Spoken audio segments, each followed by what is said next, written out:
Good evening. I'd like to call our special council budget meeting to order at 6 p.m. Good evening to fellow colleagues on council. To my far right, Councillor Duck, Councillor Duncan, Councillor Garnett, Mayor McNeil-Smith. To my far left, Councillor Novick, Councillor O'Keefe, and Councillor O'Toole. Good evening to all members of staff in attendance this evening, and to members of the public, both here in the chamber and who may be watching the live webcast. I want to respectfully acknowledge that we are holding our meeting this evening in the territory of the Wasanic Nations, and we express our gratitude to be living on these lands and for the stewardship that the Wasanic people have had for these lands for millennia. And in turning to approval of the agenda, there are no changes, so I would seek a mover to approve the agenda. So moved. Second. Moved and seconded. Any discussion? Seeing none, all in favor? The motion carries. Thank you. We do have a what we call a special public participation meeting to do next, and that's we call it special because our meeting is special to discuss the budget. So we would ask anyone wanting to come forward this evening to do make reference or make comments with regards to our budget this evening, and I'll call first time if there's anyone wishing to come forward. Good evening. Good evening. I've never thought of myself as special, and I do speak quite a lot, probably too much. My name's David Calverley, and I am a resident of Sydney. And I've spoken at previous meetings about the process leading up to the Council's strategic planning and budget considerations. I continue to believe there are good examples of that process on the peninsula, but I'm going to leave that for another day. This evening, actually, a little bit upbeat, I want to start by saying thank you to staff for the final budget notes that form part of the package for this evening. I read them carefully. I read the budget carefully. And those notes clarify well some important issues discussed, including staff recommending that the town's long-standing surplus policy be reviewed ahead of next year's budget process. Hopefully policies concerning the use of reserves can be reviewed in general so that predictable events that crop up in budgets, like the change in CAO, will not have such a one-time impact. And that's not meant to be that specific as a criticism. It's simply we should be looking at items and reserving and perhaps things like search fees and accrued vacation pay can be covered another way. That would be an example. I defer obviously to staff who understand these things much better than I do, but I think all policies should be reviewed from time to time.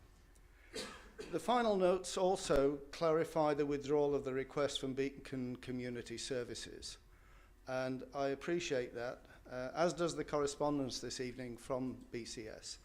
And I think that was a good thing to have closed out. I always appreciate the efforts that the committee members made in reducing the planned budget. It's always easier to say yes, find justification and approve nice to have items. Anyone who's got children knows that. The saying no is more difficult, but it's also more necessary when you're dealing with other people's money, and particularly other people's incomes, including hard-earned pensions here in Sydney. I wondered how many other residents felt about such an increase. Staff pointed out in the final budget notes the opportunity for public engagement and comment is there. I find it disappointing that so few people actually bother to take advantage of it. But I did recall one councillor at the committee meeting pondering how people in line at a food bank would react to such a proposed tax increase. I don't know if he actually asked them, but I decided to take one of my definitely non-specific, non-scientific, random straw polls. So I went out and I engaged with a number of residents around town. Not too many. What I found is that the impression I was given was that something around 5.5%, which is what we're at right now, seemed to be not welcomed with delight, because nobody welcomes anything with delight that's increasing, but it seemed to be understandable in today's recovery climate. Anything above that figure brought murmurs of real discontent, to be honest. I thought I'd bring that feedback back to Council, since they seem to have found something of a sweet spot and with their latest recommendation. And I think it's important sometime to get, albeit non-scientific, good news. So I just wanted to say thank you. Thank you for the opportunity to speak, and thank you for the hard work you do. Thank you for coming forward this evening. I'll call for a second time. Anyone wishing to come forward? Good evening. Good evening. As many of you know, my name is Morgan Shaw. I'm the Executive Director with the Sydney Business Improvement Area Society, or Sydney BIA. I'm here tonight to bring further attention to the letter that was submitted by the Sydney BIA following the recent Committee of the Whole meeting. This letter, which is included in your agenda package this evening, was intended to provide some clarification and some apparent misinformation regarding the Sydney BIA's proposed Town of Sydney Economic Development Plan Implementation Partnership and co-funding opportunity. Over the past 3 years, the Sydney BIA has worked hand in hand with the Town of Sydney, providing crucial business support services to all Sydney businesses. During this time, the Town of Sydney embarked on the process of establishing an extensive economic development plan. This process involved consulting with the business community, local organizations, and the public to determine what economic development looked like for the community. Council then approved this plan, highlighting the importance of the work with the community partners to implement it. This process was both significant in terms of tax dollars and investment and time spent by town staff and community members. To suggest that this plan now sit inactive is a disservice to the business community that so highly participated in. Throughout this process, the Town of Sydney worked to contribute to the development of the plan at the request of town staff. We actively engaged with consultants, provide valuable insights, and ensured that the voice of the business community was heard and represented. It's important to clarify that the Sydney BIA did not request to be mentioned in the economic development plan.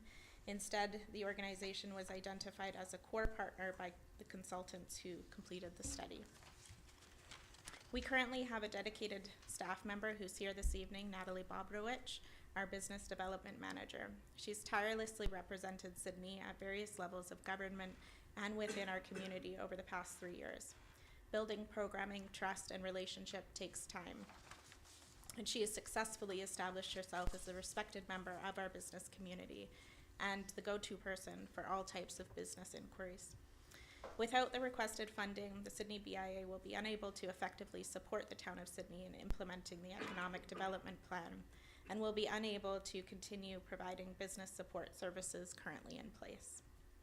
It's essential to recognize that the Sydney BIA's role isn't to replace or duplicate efforts of other partners outlined in the plan.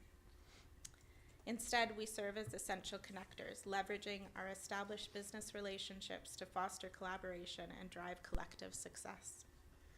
I want to conclude by saying that the Sydney BIA has been and always will be a major supporter of the Town of Sydney.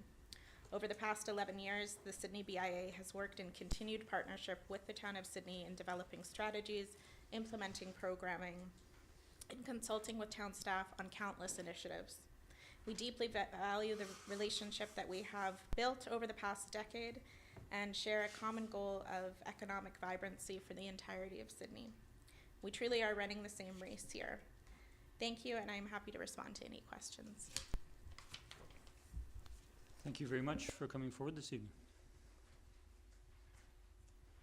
I'll call for a third time if anyone's wishing to come forward to address council this evening. Seeing none, I'll close the public participation period, and we'll go on to our main business under number 5. Council, we do see 5A and 5B. 5A being, we'll have a presentation momentarily from Mr. Hicik, and 5B, the Committee of the Whole minutes and recommendations. I just want to acknowledge before we turn the floor over to Mr. Hicik that we are receiving the committee of the whole minutes from February 20th on our agenda this evening. They are included in the agenda package. And Mr. Hicik will be helpful in his presentation in walking us through or helping council go through those 18 recommendations after he makes his presentation. And I'll turn the floor now to Mr. Hicik.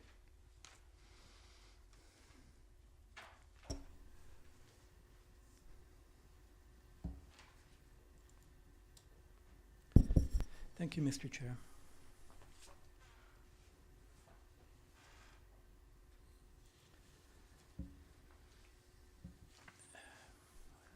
We've been through this twice. This is hopefully the final stage of our journey. Brief overview of what I see happening tonight. I'll give you a quick recap of where we stand. A couple of words about how we got here, and then I would recommend final consideration of the budget by the different areas, that being general operating, capital, and then the water and sewer utilities. The recommendations from the February 20th meeting are going to be reviewed tonight, but perhaps not one by one, as you might see in the minutes.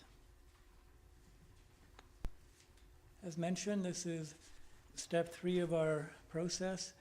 The budget was introduced to council and the public roughly a month ago. That was followed by initial deliberations 2 weeks tonight, at which time we reduced the opening tax impact by over 2 percentage points. So tonight you're going to get a much shorter presentation, just a brief update like I mentioned. And the direction from the last meeting has been worked into our new starting point. And the goal for tonight is to approve the financial plan. So we all know the opening tax impact came in at 8.42%, which is unprecedented for Sydney in my time here anyway. I think the last time we had an increase that big was shortly after the RCMP building was constructed back in the late 90s. Now, included in that 8.42 were several new budget requests that were not yet approved or even considered by council. So we brought in what we believed was a realistic tax impact that was required to maintain our services as approved over the years. So at the deliberations 2 weeks ago, council reduced the impact to under 6%. And those preliminary decisions that brought it down to that level are up for reconsideration and confirmation tonight. In addition to to reconsidering and confirming what was decided at the last meeting, it's also a last opportunity to engage in additional deliberations on the budget that perhaps weren't raised at the second meeting.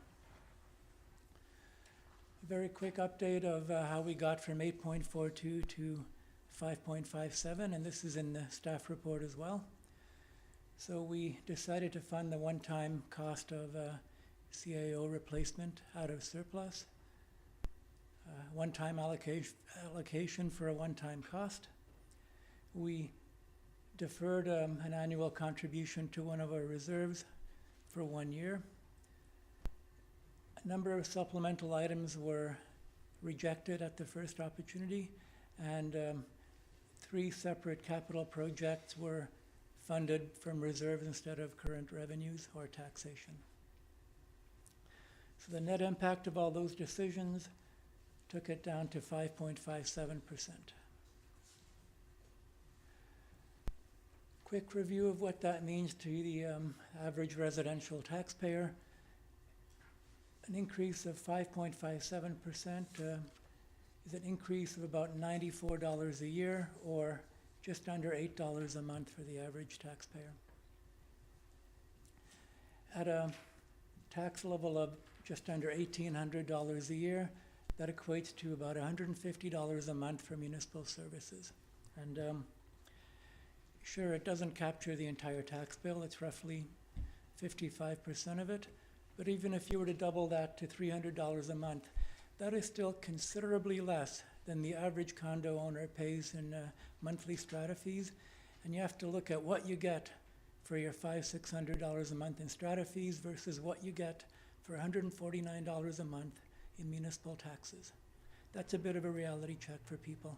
I realize times are tough and certain things need to be reduced, but I believe very strongly in the work we do and the value of municipal services, and that is great value. Just a quick comparison table to show where we started, where we are now, and where we might end up, and the difference in those different numbers to the average residence. So at 8.42%, that would have had an annual impact of $142 for the average resident. By reducing it to 5.57, we essentially cut $48 a year from that, or exactly $4 a month. So I don't know where we're going to end up, maybe a little bit higher, maybe a little bit lower, but let's say if we add $75,000 back to the budget, that would take us to 6.11%, which is an annual impact of $103 or $8.58. So that's essentially less than $1 more than where we're at now by adding $75,000 back to the budget. So as a quick reminder, each 1% tax increase equates to about $1.41 a month. So last time we looked at the major factors for our tax impacts, and essentially it was broken into these four components for simplicity and for discussion. So almost half of it was what I term loss of mitigation. So we've almost used up our Safe Restart grants. We've seen a large reduction in new tax revenues from growth, and that was 46% of the 8.42. And then we had 15.4% for the CAO replacement, which is now off the table because council has tentatively funded it from a different source. So that leaves roughly 20% of the impact for inflation and miscellaneous increases, and 18.5% for the 4 or 5 fire department supplemental items.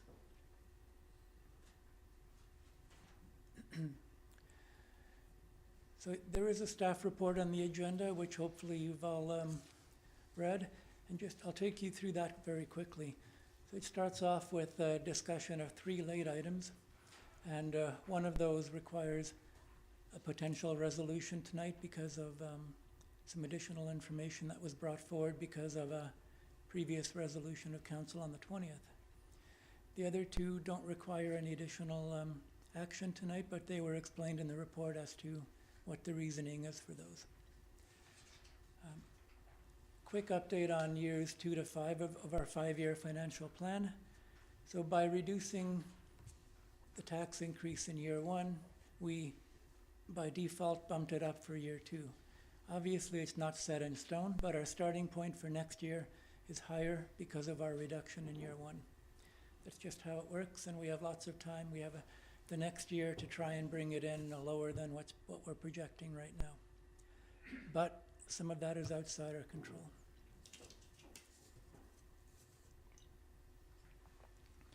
There was some discussion at the last meeting about eligible uses for the Growing Communities Fund as well as the Local Government Climate Action Program funding, and that was covered in the report as well.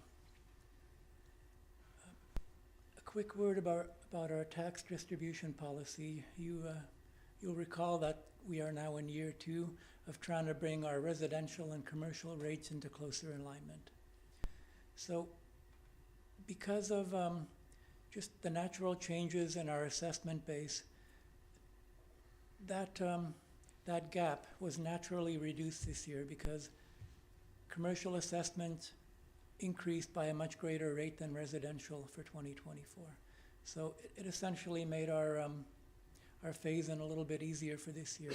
Now that could reverse next year and we could be perhaps moving backwards, but we were fortunate this year. So I'll show you another slide after this about what the true impact of that might be. But we are getting much closer to that target of 2.0. That being, our ultimate target is for commercial taxes to represent 2.0 times the percentage that commercial makes up of our tax base. So for instance, if commercial properties make up 20% of our tax base, we would collect 2 times that, so 40% of taxes from that assessment class. There was a mention of taxes for other governments in the staff report as well. We know one of the other jurisdictions' final budget number, that being the library, and that impact was outlined in the staff report. While it's a very big figure percentage-wise, when you look at what the actual impact is on the average resident, it's not that high. So whereas a resident earlier mentioned that people get fixated on percentages, but you really need to understand what the underlying number is. So you might say it's a 20% increase, but if that means $1 a month, maybe it's not quite the same impact that you envision when you hear that large percentage. Obviously, any increase is tough to bear, but you really need to dig down and truly understand it.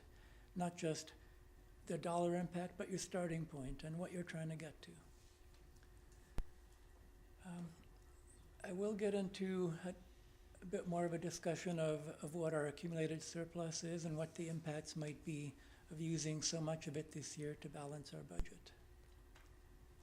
There will be a couple of slides on that as well.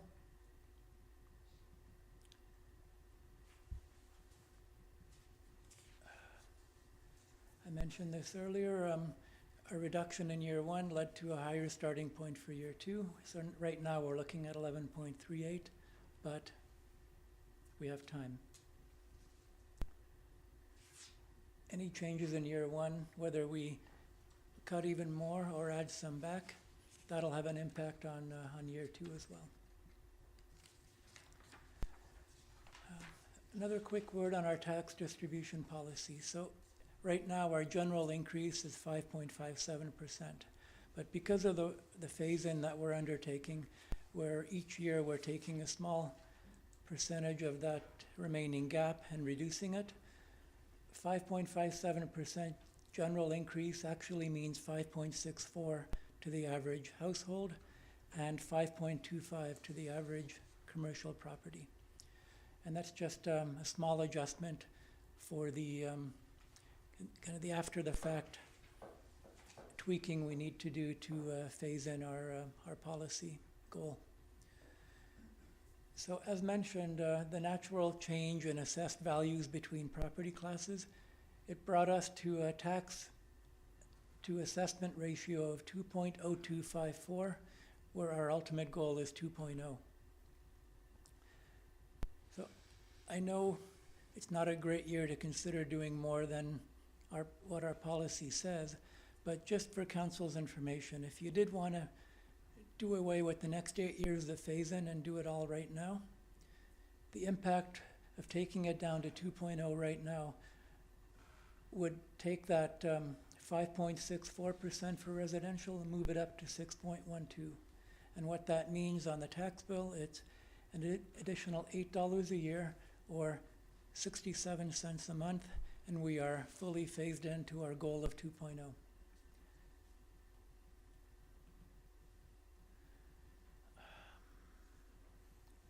Moving on to a discussion of surplus, because there was quite a bit of discussion around that last time when we took the decision to allocate more than the budgeted amount. So we took an additional $195,000 to balance off that one-time cost. So this is a chart showing our level of surplus over the last 6 years, last 5 years plus the current one as it stands, and forecasting forward by 1 year. So the orange line that you see on the chart, that's the actual balance of our surplus. So back in 2018, for example, we were sitting at about 2.3 million. And as of the end of 2023, we're sitting around 2.7 million. Now, if you compare that to the blue line, which is our minimum level according to our current policy, you'll see that after 2021, we fell below policy levels, and we remain there, and we're projected to fall even further below that level. Now, the 2024 projection is just that. What I'm projecting there in terms of the policy minimum is based on the property tax, the 2024 taxes as they stand right now, and that's subject to change tonight.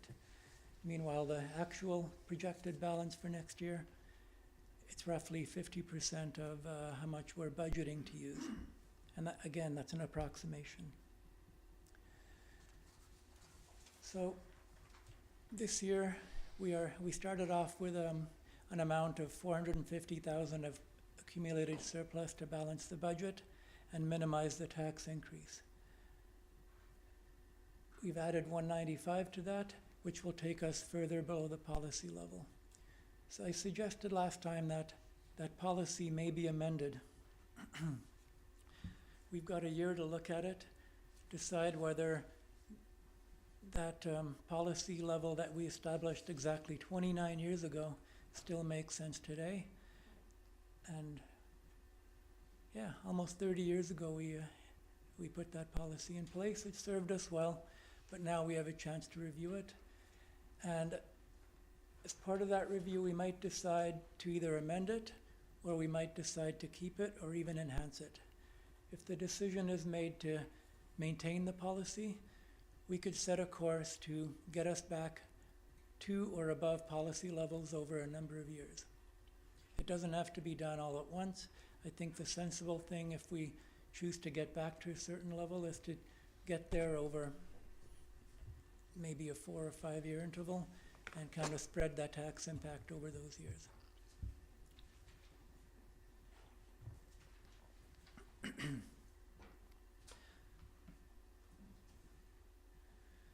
So that essentially concludes the new information or the updated information.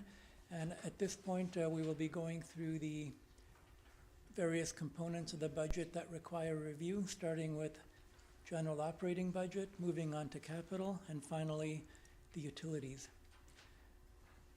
Now, Council is asked to approve changes to the budget by resolution, and only actual changes to the draft budget require a resolution. So when we went through it on the 20th, there were many resolutions made at the time which moved us ahead in the process. So it got us past one of the components. So we essentially approved all the supplementals that we didn't change.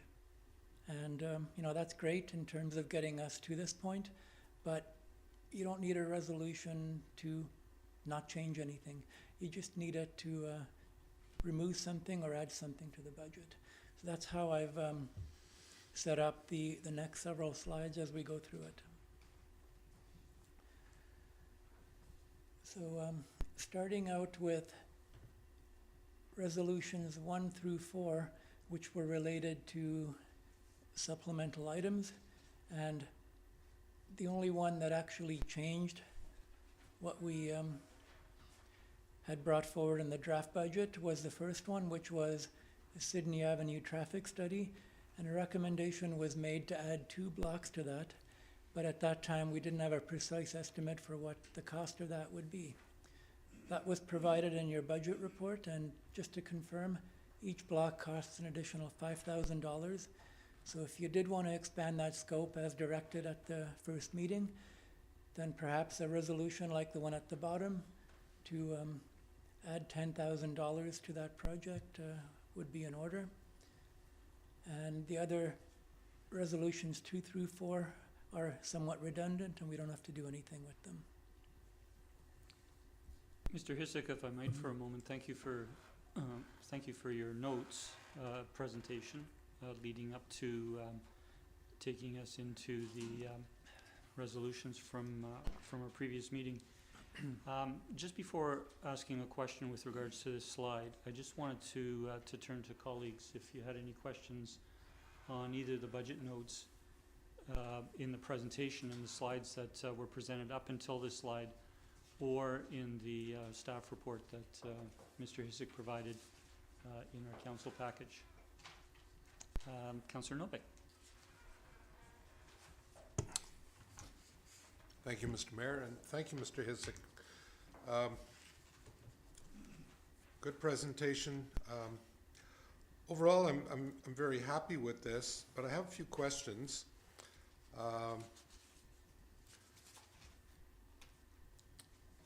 The first one is with regard to the surplus. I am concerned that the graph you're showing on page 6 of the notes, slide number 13, is moving too quickly away from that policy number. And I'm concerned that we might be penny wise and pound foolish here. I also note that in your analysis of the taxation, if we go to 5.57%, then the tax increase next year will probably start at the mid 11% range. And there is a question coming.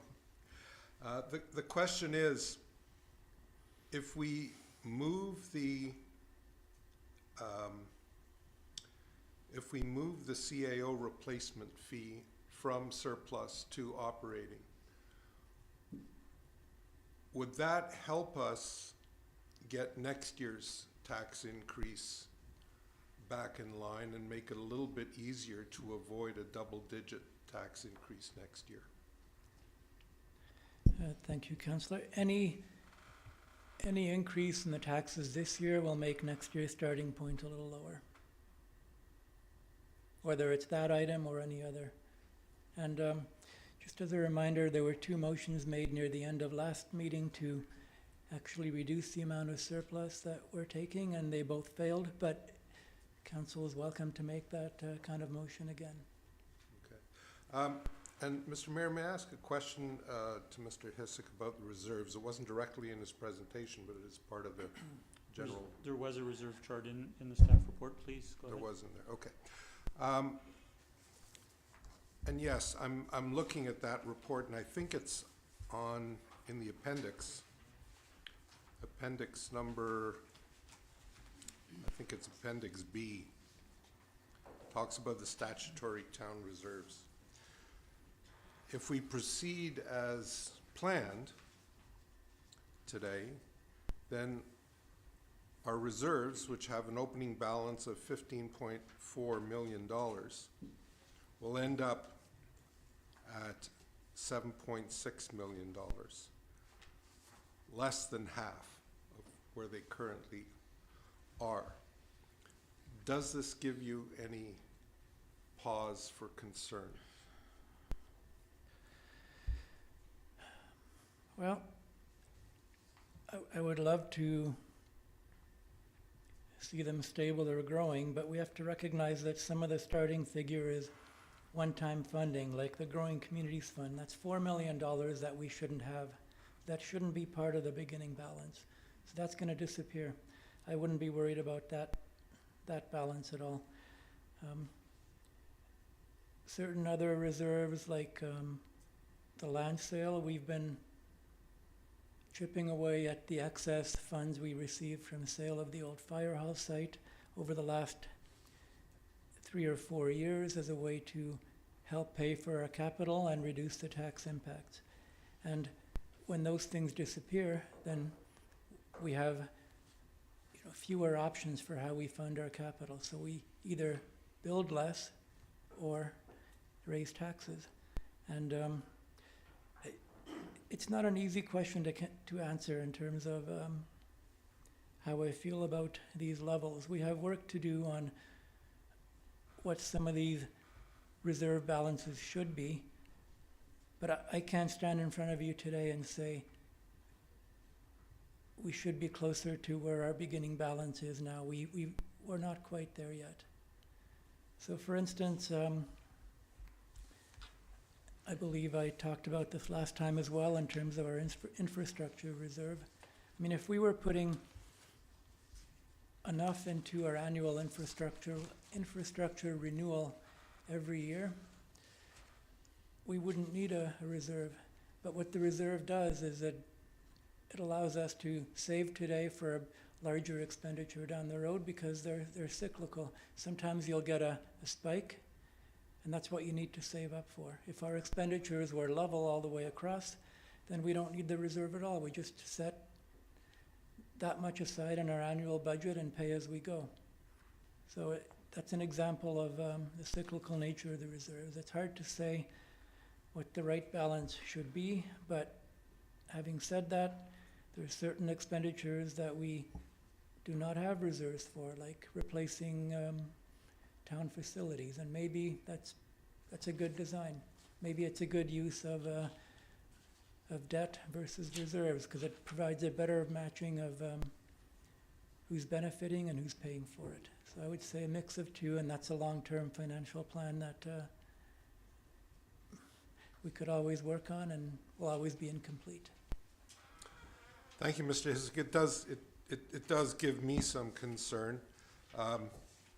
Would you agree that if we saw a slightly higher tax increase, some of these, because that tax increase, that say 1.5% tax increase that we add to our number of 5.57 today, will appear in future tax increases and will render future tax increases less painful, as it were, and thereby provide us with a vehicle to get our reserve funding back up and get our surplus funding back up with a minimum of pain and a minimum of effort by council. Would you agree to that? Well, right now, the only reserve contribution we deferred was a small one to the Climate Action Reserve. So right now, we're not recommending additional annual contributions to any of our reserves. We might down the road, and periodically we do. But yes, it's right now, surplus might be a bigger concern than these reserve balances because we have a policy and we're falling under it.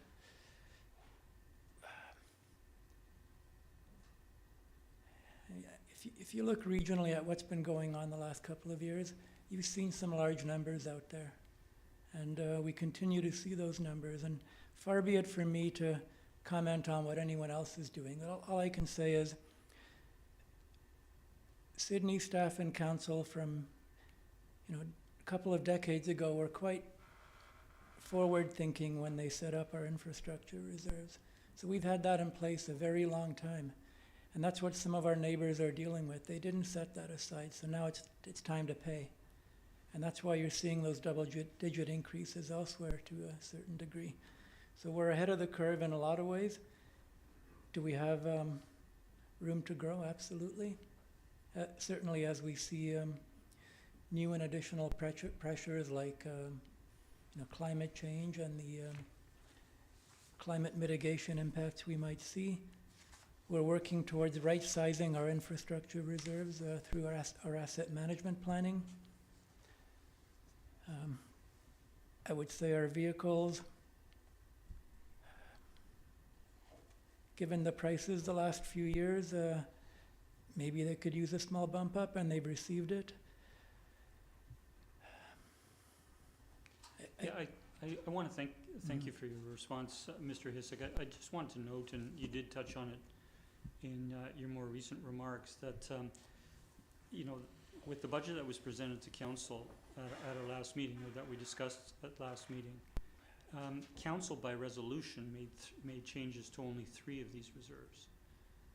We made a change to surplus. We made a change, as Mr. Hicik noted, to the Climate Action Reserve, and we took some tax-funded projects and allocated to the Growing Community Funds. So I appreciate your general comments with regards to reserves. We're not really discussing policy on the reserves in general. I think your questions as they pertain to the surplus were certainly relevant, but I think we should note that it's by council resolution that we've made changes to the Climate Action Reserve and the Growing Communities Fund Reserve.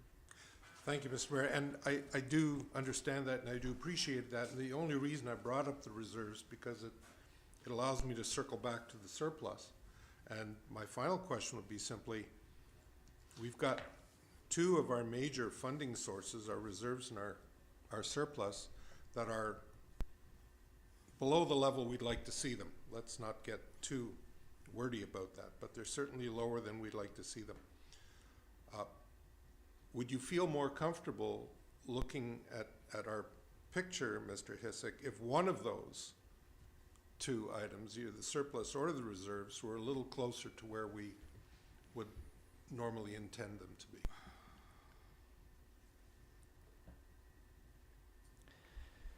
At this point, because we didn't recommend any increases to reserve transfers, I'm happy with where that's sitting.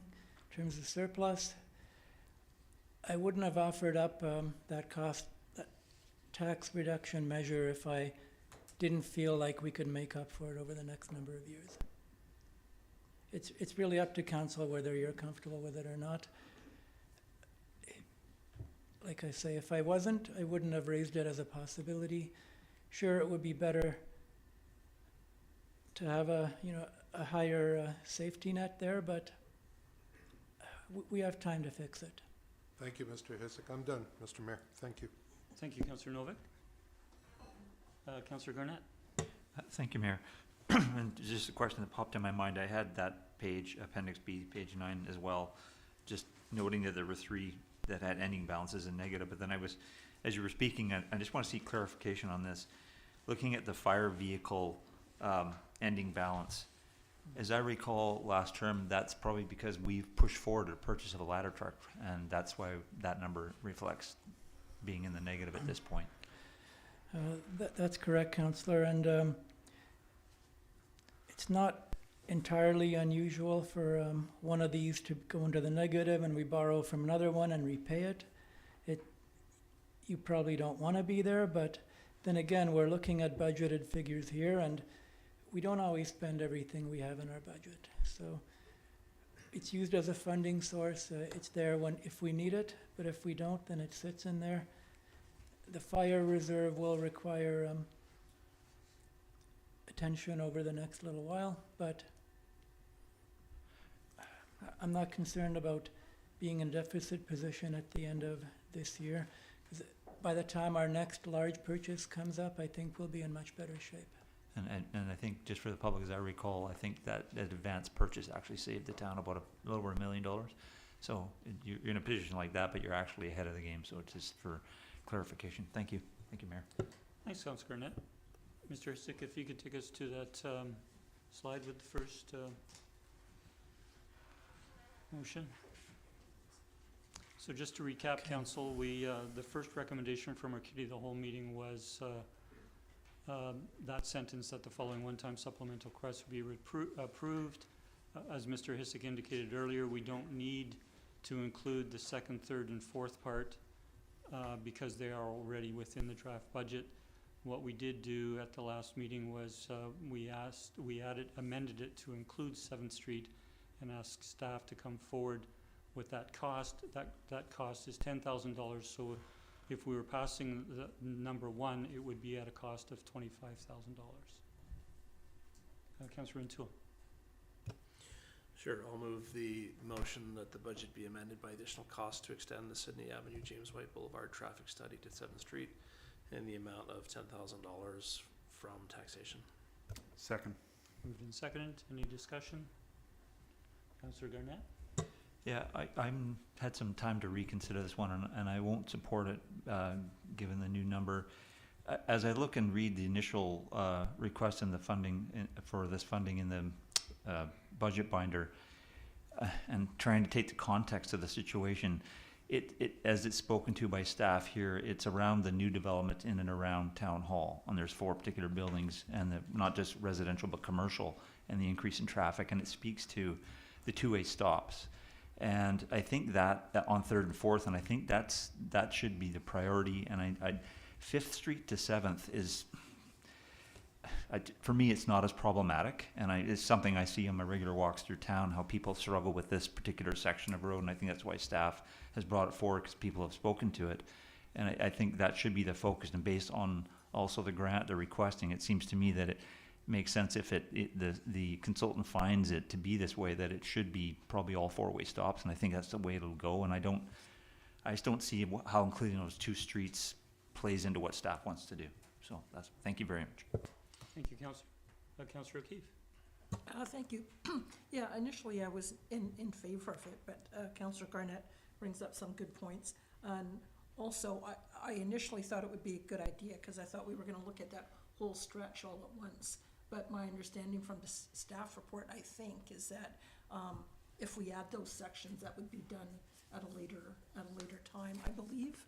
Or I guess question through you to staff just to clarify my understanding on that.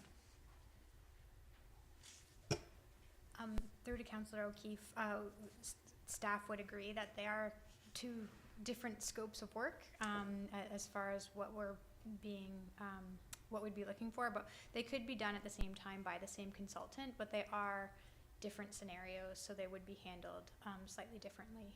Okay, yeah, that's kind of my understanding. Yeah, okay, thanks. Thank you, Councillor O'Keefe. I'll just speak to being supportive, continuing to be supportive. And I have a question through to staff. Can staff, and I'm sorry for just posing this question, but it's arisen based on the discussion, is my understanding that the last time those two other intersections were looked at was many, many years ago, perhaps as long as 10 or 12 years ago?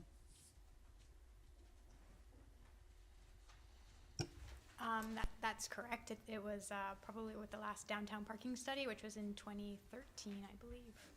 Thank you. So my reason for supporting it is as noted, is in particular the Rest Haven and Sydney Avenue or James White intersection is one of the busiest in our community, and I think the same consultant reviewing those two other very busy intersections at the same time that these other three intersections are being observed, I think is advantageous, given that will be done at the same time rather than in separate instances, and the fact that we haven't looked at those intersections in about 11 years, and we can see how much busier they have become. I mean, I see on a daily basis, if I'm particularly at a time in the morning or a busiest time in the afternoon, that northbound traffic or southbound traffic on Rest Haven can be backed all the way up to Breathitt. And so I think it's prudent that we do revisit some of our busiest intersections, and it would be in the same corridor, appreciating that the scope of work is a little different. I'll leave my comments there and turn to if there's any others before calling the question. Seeing none, I'll call the question. All in favor? Opposed? Councillor Duck, Councillor Duncan, Councillor Garnett, and Councillor O'Keefe. The motion is defeated. So we don't need another motion. It will remain in the budget at $10,000, or sorry, at $15,000, not including 7th Street. Mr. Hicik. Thank you, Mr. Mayor. The next set of resolutions dealt with items that were varied from what was brought forward, so these were reductions. So these three are to be confirmed. So either one at a time, or probably better to do one at a time. Thank you, Mr. Hicik. And I want to, I'll note that Councillor O'Toole was chair of our committee of the whole, and it is our regular practice to have the committee chair move recommendations when they come to council. These were the second, third, and fourth recommendations at our committee of the whole meeting. I turn to Councillor O'Toole to read the first recommendation two. Yeah, thank you, Mayor. The Committee of the Whole recommends, and I so move, that the SBIA Business Development Support Supplemental Request be removed from budget. Second. We have it moved and seconded. Deliberation. Councillor O'Toole. Yeah, thank you. I won't support the motion. I think is evidenced by the response from the SBIA, concerns that were noted previously, that this will create a void this decision will create a void in our economic development plan. I think it was made clear from staff that there's no staff capacity in terms of the staff resource that's been tasked to this area, particularly in the current year, given requirements of the province around housing legislative changes and requirements the town need to complete on a timely basis. And I'm also concerned, despite the fact that this is our budget process and this is the manner in which we would anticipate this to have come forward, that it feels like, to a degree, we're kind of pulling the rug out from underneath this initiative, in that we're in the current budget cycle. We know this, in my mind, creates a void that's not going to be met by other resources, and I find it a little unfair that at the very least it's not perhaps being transitioned as opposed to just dealt with in this manner in the budget. So I won't support the motion. Thank you. Thank you, Councillor. Councillor Duck is the seconder. Yes, I will be supporting this motion. As is defined by the information we got from the BIA, this is not within their mandate currently. This was funded by Safe Recovery funds, and counter to my colleague, it's quite often that we fund programs and with continuity, and there is no continuity. So when these funds run out, so does the program. So I think it's important to recognize that if we continue, the load is moved from funds that we receive from other levels of government to fund this to move forward, and now we're going to have taxpayers fund it. And I don't think that's appropriate that our taxpayers are funding business development. Relative to the economic development plan that's been put forward, my colleagues may recognize that Sydney has been identified twice recently as being very economically resilient, as second in the province, and that's without us doing anything relative to economic development. So we're doing quite well, and our best effort forward should be towards housing and making this place a more viable place for people to move to.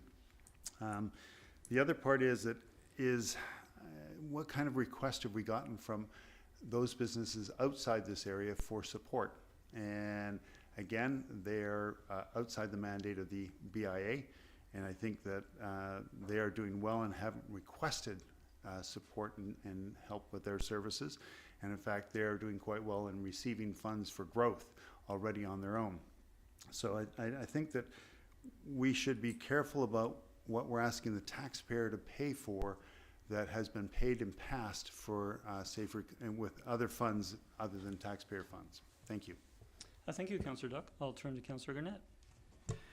Thank you, Mayor. And if I may, I'd like to start with a question to staff.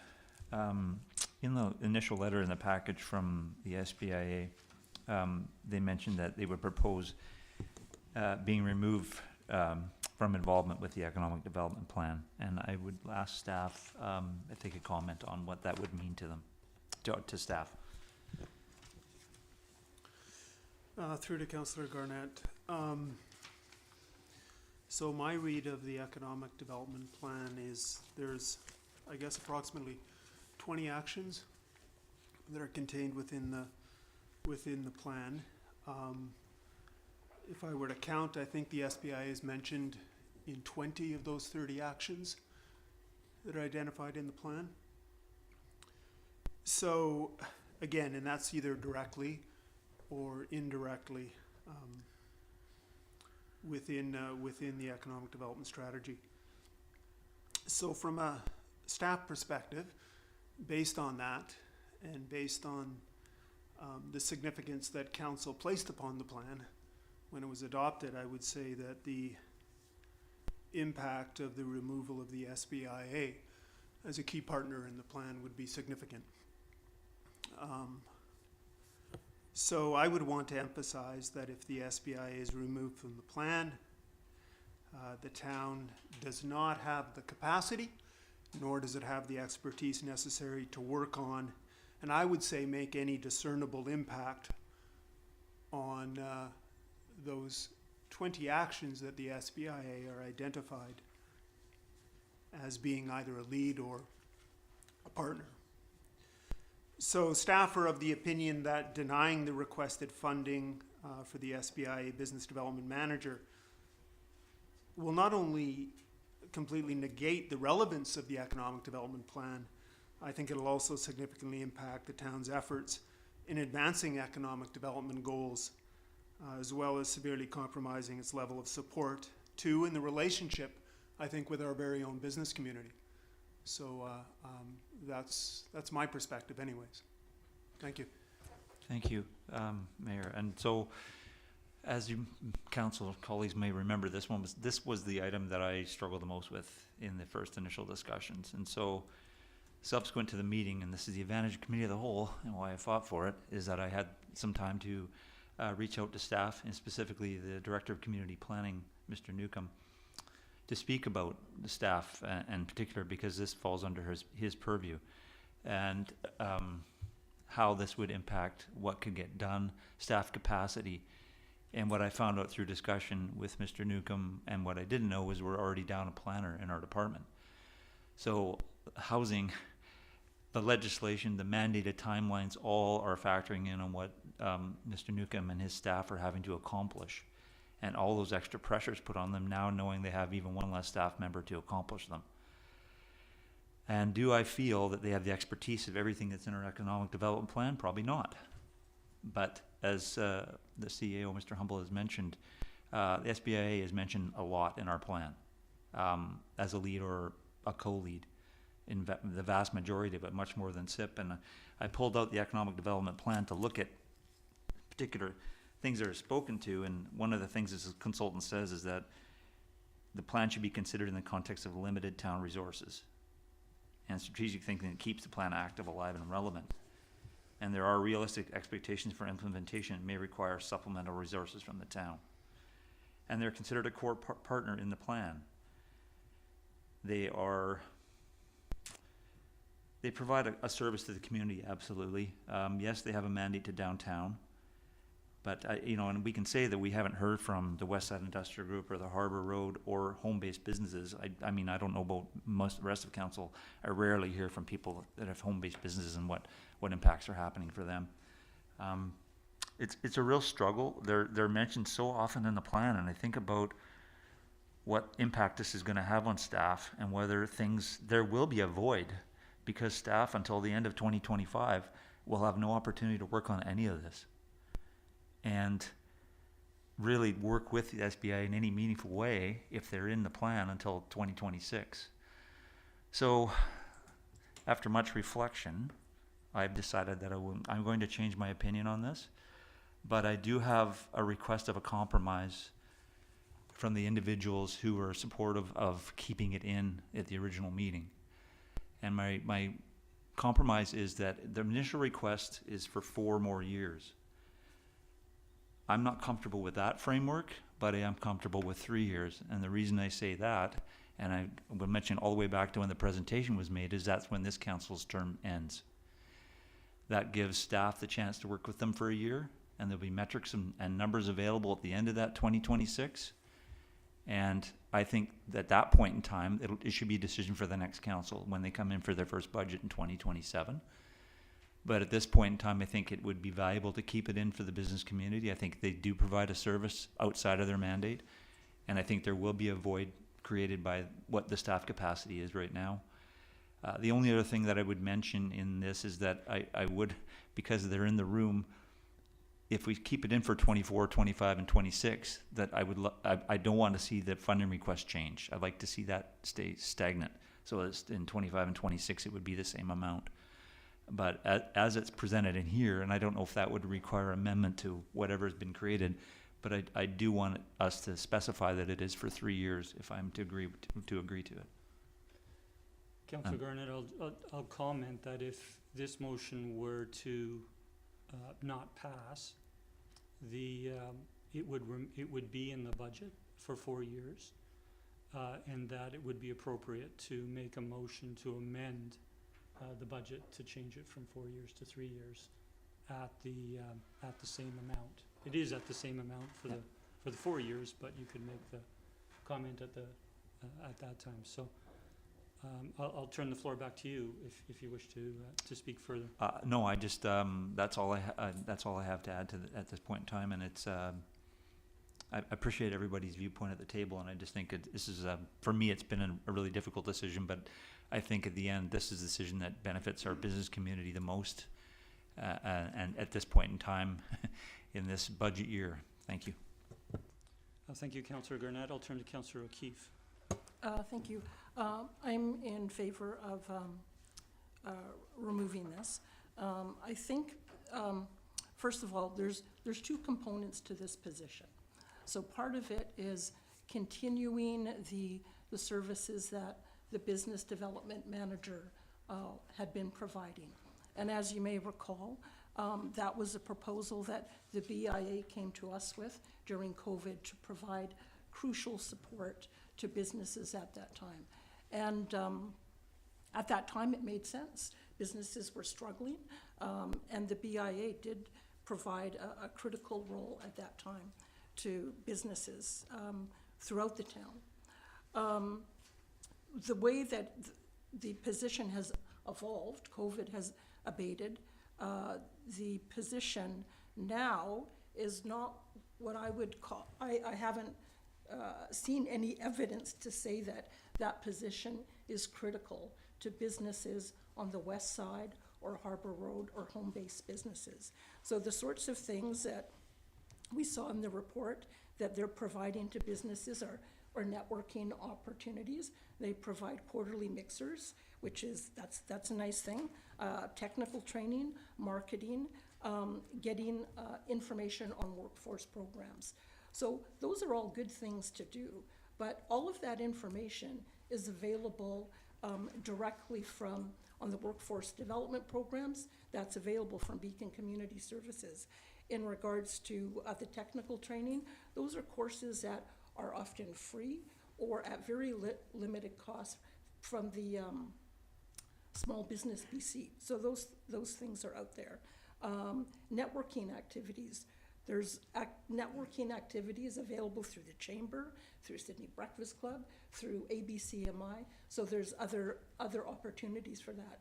Despite that, those sorts of activities are normal functions of business that businesses should be paying for.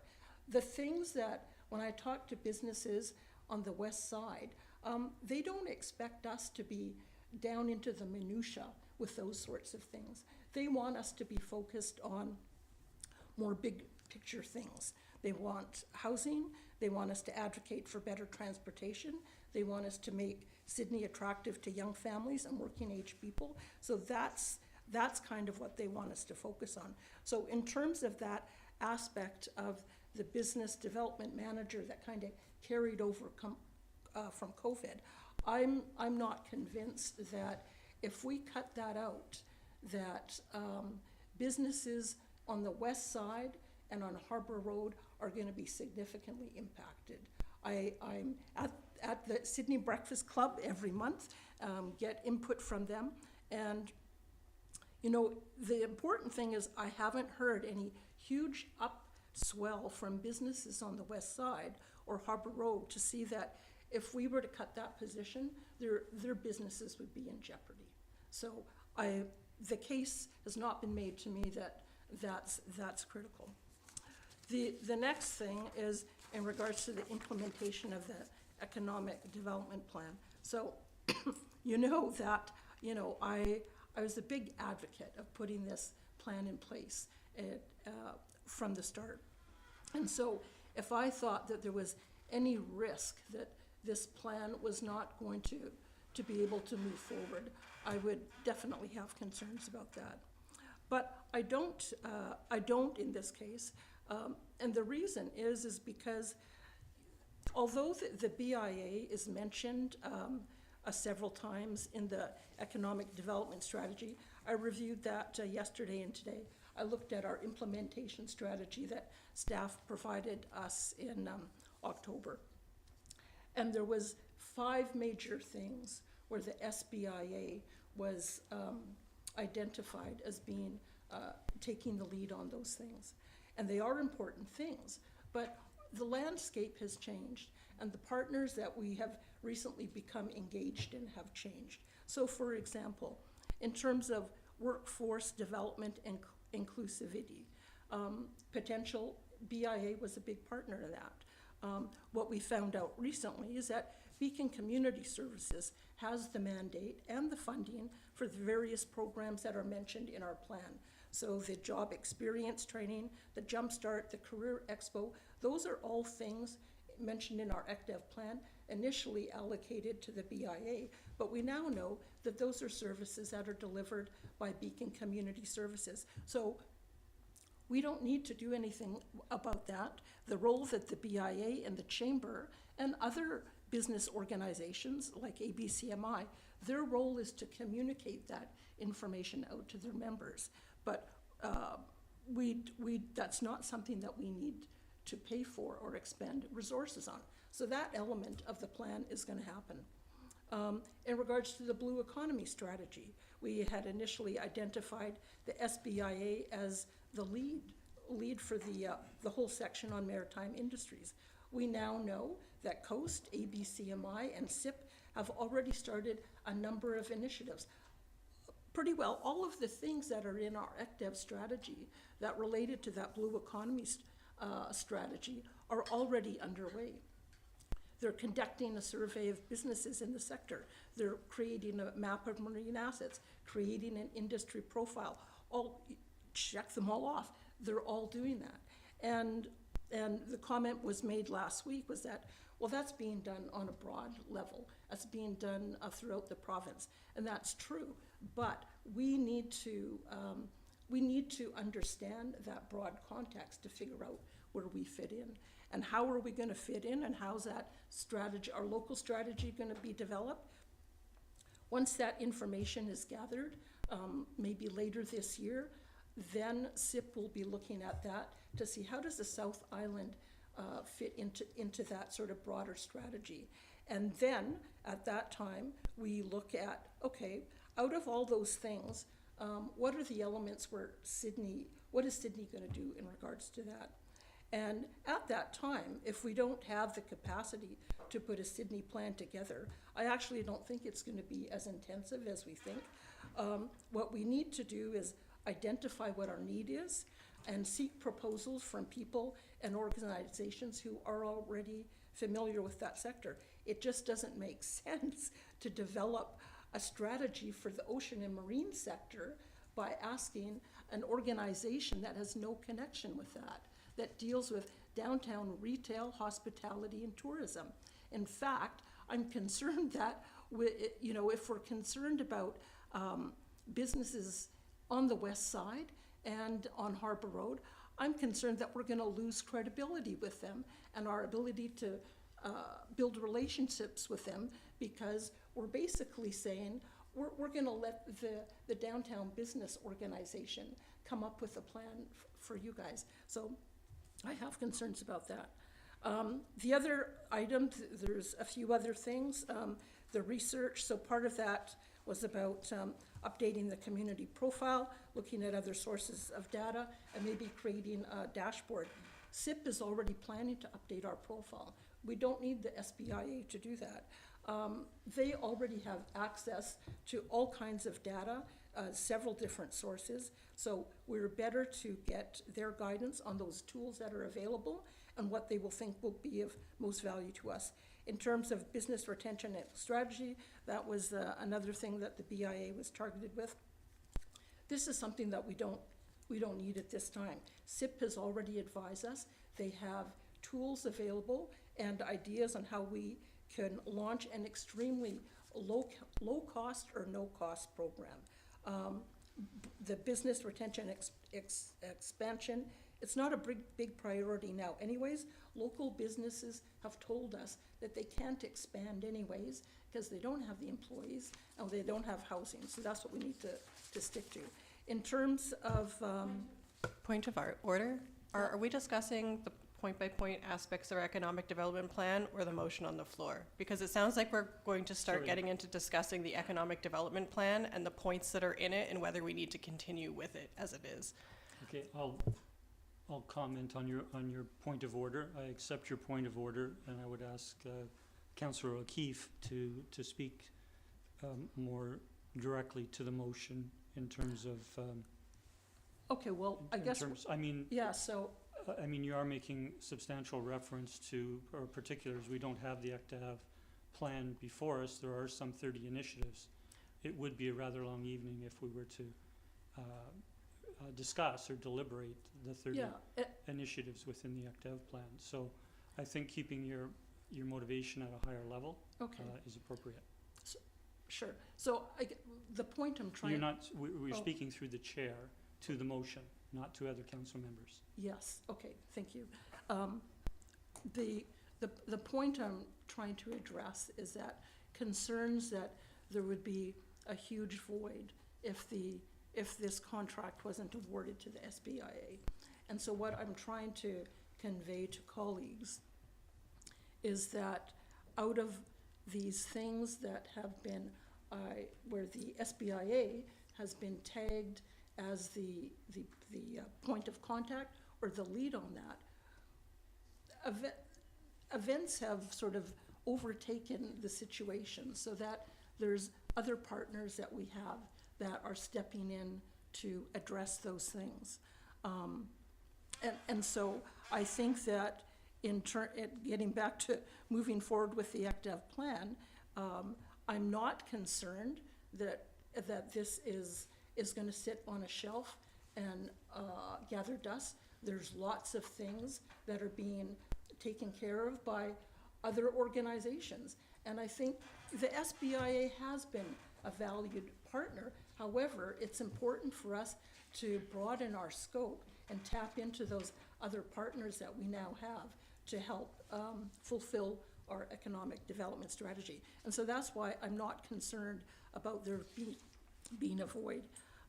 The other thing that I do have, another concern I have about this, awarding this amount is if we do this, what we are in effect doing is awarding a contract to the BIA of $260,000 without any proper tendering process.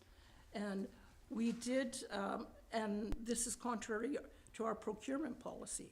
We did. Sorry, Councillor, I'm going to interject, and you're saying it's contrary to our procurement policy. I think it would be more advisable for you to direct a question through to staff. Okay, so a question through to staff. My understanding is that under our procurement policy, that any contracts over, I think $50,000 should be put to tender, is my understanding. Through the chair, I don't have the policy in front of me, but from what I recall, this would clearly fall into one of the exceptions to that general rule.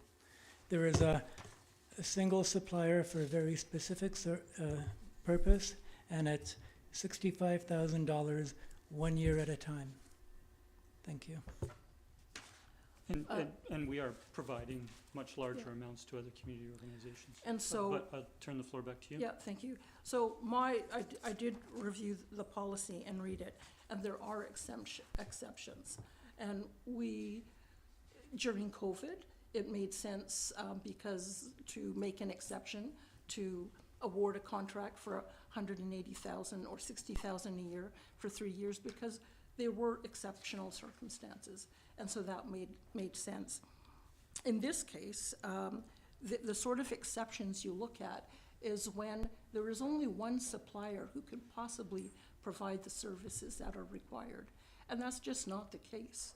So there's a number, we now know that there's a number of different organizations. There's individuals as well that are capable of, if we don't have capacity. And so if we're going to be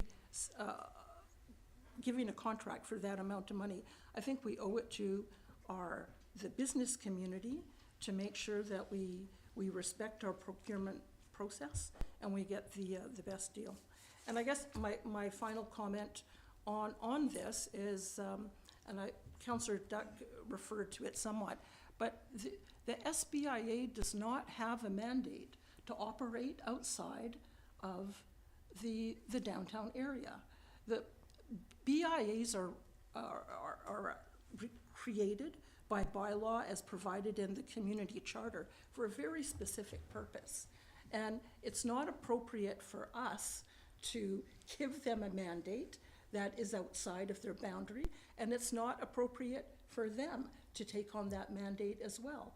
If the businesses on the west side and Harbor Road felt that some of these services were critical to them, they could sign up to be a BIA member. They could start up their own BIA. They could lobby us or look to amend the bylaw or create a new bylaw to include them. But they haven't done that. That's if they wanted to do that, they could. So I think I'll leave it at that. Thank you. Thank you, Councillor O'Keefe. Councillor Novak. Thank you, Mr. Mayor. I will be brief. Councillor Duck and Councillor O'Keefe have basically echoed much of what I've thought about this. My understanding of what businesses in this area want are, number one, housing, number two, transportation, number three, better access to staff. None of those things are covered by this mandate. The other thing is that if we do remove this and this contract does go through, we're going to be looking at least another 0.5% tax increase, because I will not support taking this from any of our reserve funds, and certainly not from the surplus. And I think we need a much stronger case for this if we're going to go to the general population and say, you guys are going to fund this out of your tax base. I think that's unacceptable in this climate. We're already struggling with the tax increase that we've that is on the table for approval today, and so I think adding that simply makes our jobs far more difficult, and it's not giving us the kind of returns that we want, that we need, that we expect. And Councillor O'Keefe has certainly gone into plenty of detail about that. As far as the BIA getting funding for their initiative, if they want to continue in this vein, then there are avenues for them to obtain funding privately. There's nothing that stops them from applying for grants or other funding. But I think that going to this well when it's almost dry is inappropriate. Thank you. Thank you, Councillor Novak. I'll turn to Mr. Humble. Thank you, Mr. Mayor. I'll be brief too. I really do want to make it clear to council that that unequivocally, if the decision is to not support the position, which it effectively is not supporting the role of the BIA in the economic development plan that staff will bring forward a report to council with proposed amendments to the ED plan that basically removes the BIA from 20 of the 30 actions that are contained within the plan. As the Chief of Staff, I take exception with one of the councillors' perspective, quite frankly, that the plan is going to magically sort of take care of itself through collaboration with SIP, who, quite frankly, I haven't had any discussions with them on the economic development plan. Coast, who I haven't had any discussions with on the economic development plan, as well as the Association of BC Marine Industries, who I haven't had any discussions on the economic development plan. Again, staff are tasked with, through the creation of Mr. Newcomb as the economic development lead, to implement the economic development strategy with our partners. If we have no partner to implement the strategy, I can again unequivocally say that staff do not have the resources and the level of expertise to implement the plan.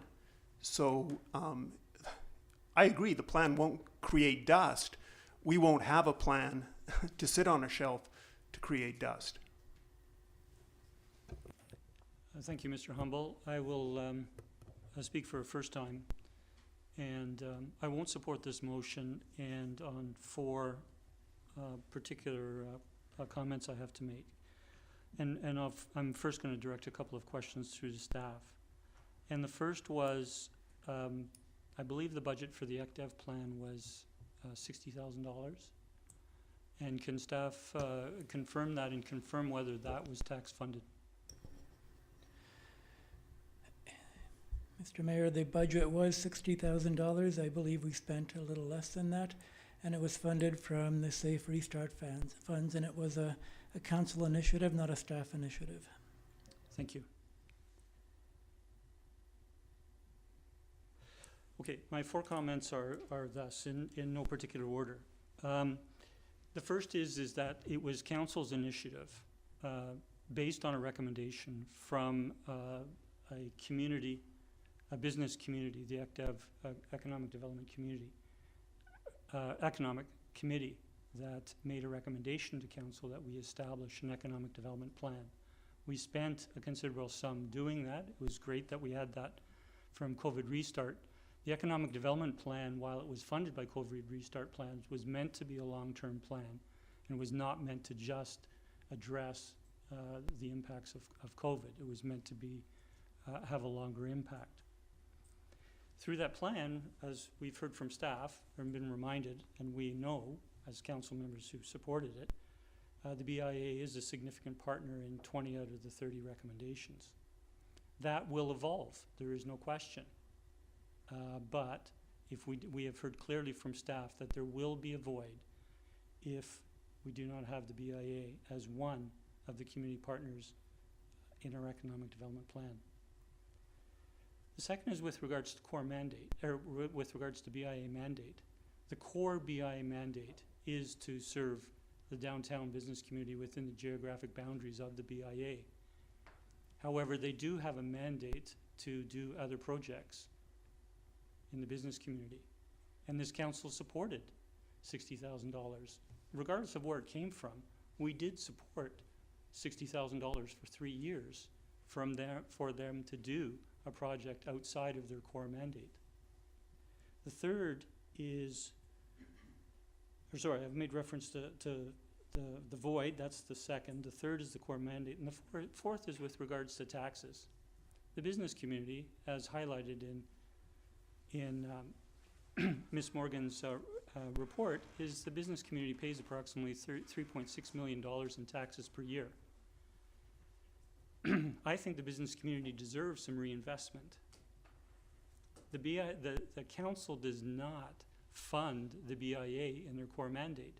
They collect it. They collect it as a levy through the property tax bill. That is, and 100% of it is turned over to the BIA for administering. The town does not support the BIA in their that core mandate. And so I do support, on behalf of the business community, that a small portion of the $3.6 million is allocated at $65,000 a year. And I would support Councillor Garnett's amendment if we go to that stage, that it be for the balance of this term, 3 years versus 4 years. I'll leave my comments there. Thank you. I'll turn to second-time speakers. Councillor Duck, then Councillor O'Keefe. Yeah, I'd still support this motion moving forward. And there are a number of comments that I'd like to respond to, and that there are initiatives within the ACDEV plan that the BIA is responsible for, but they're within their mandate. So let's be clear that all those 20 initiatives that the SBA is involved in are within their current mandate and not necessarily separate of that. Secondly, this organization receives in excess of $400,000 right now to do what they need to do. And that's through 3 different funding programs: the levy to businesses, tourism, and the events advisory group. So they're getting some good funding to do what they need to do. And I think to do this for another 0.5% that the taxpayer is going to carry is not in the best interest and not fiscally responsible for us to do when we're in a tight budget year and we're going to add a 0.5% to support businesses and business that's already being conducted. Thank you. Thank you, Councillor Duck. I'll turn to Councillor O'Keefe. Thank you. Yeah, so just to respond to a few things. So I'm not a magician, and I don't share the view that this plan is magically going to take care of itself. The idea, one of the reasons we went through this whole process, and when you go through an economic development plan, is to take stock of the various stakeholders in the community that have a role in supporting economic development.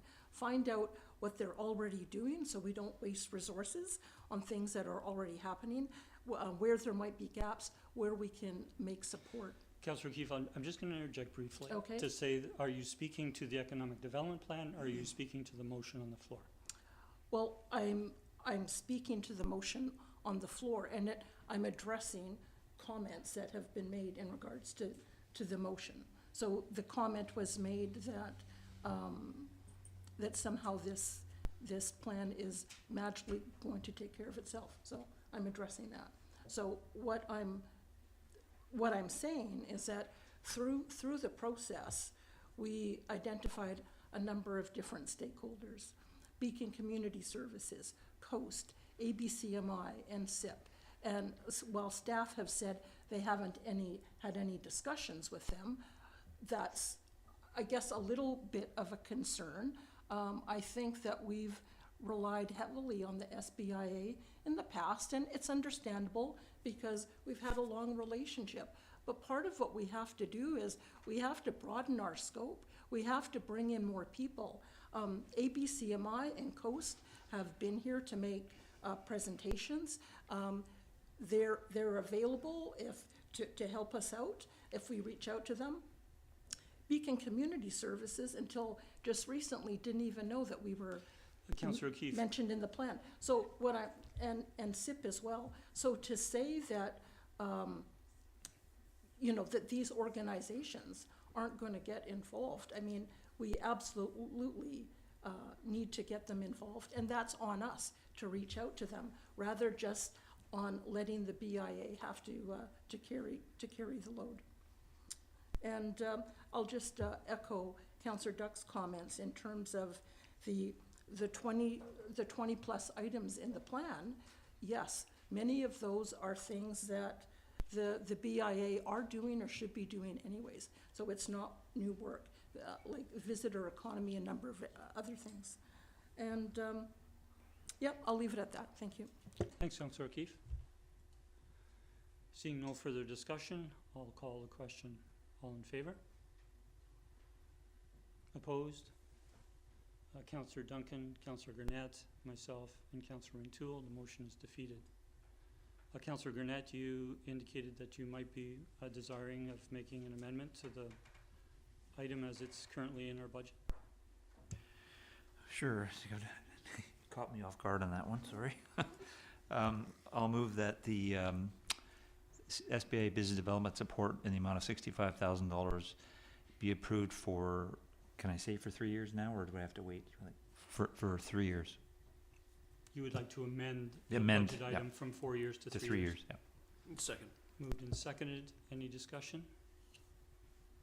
Councillor Garnett, if you wish to motivate further. Yeah, I will only say one thing, and it was a question I had wanted to ask and didn't ask at the last meeting, and had the conversation with Mr. Newcomb, and we created this position, Director of Community Planning, with the view that he would be in charge of the Economic Development Plan and work with the SBA as one of the main participants.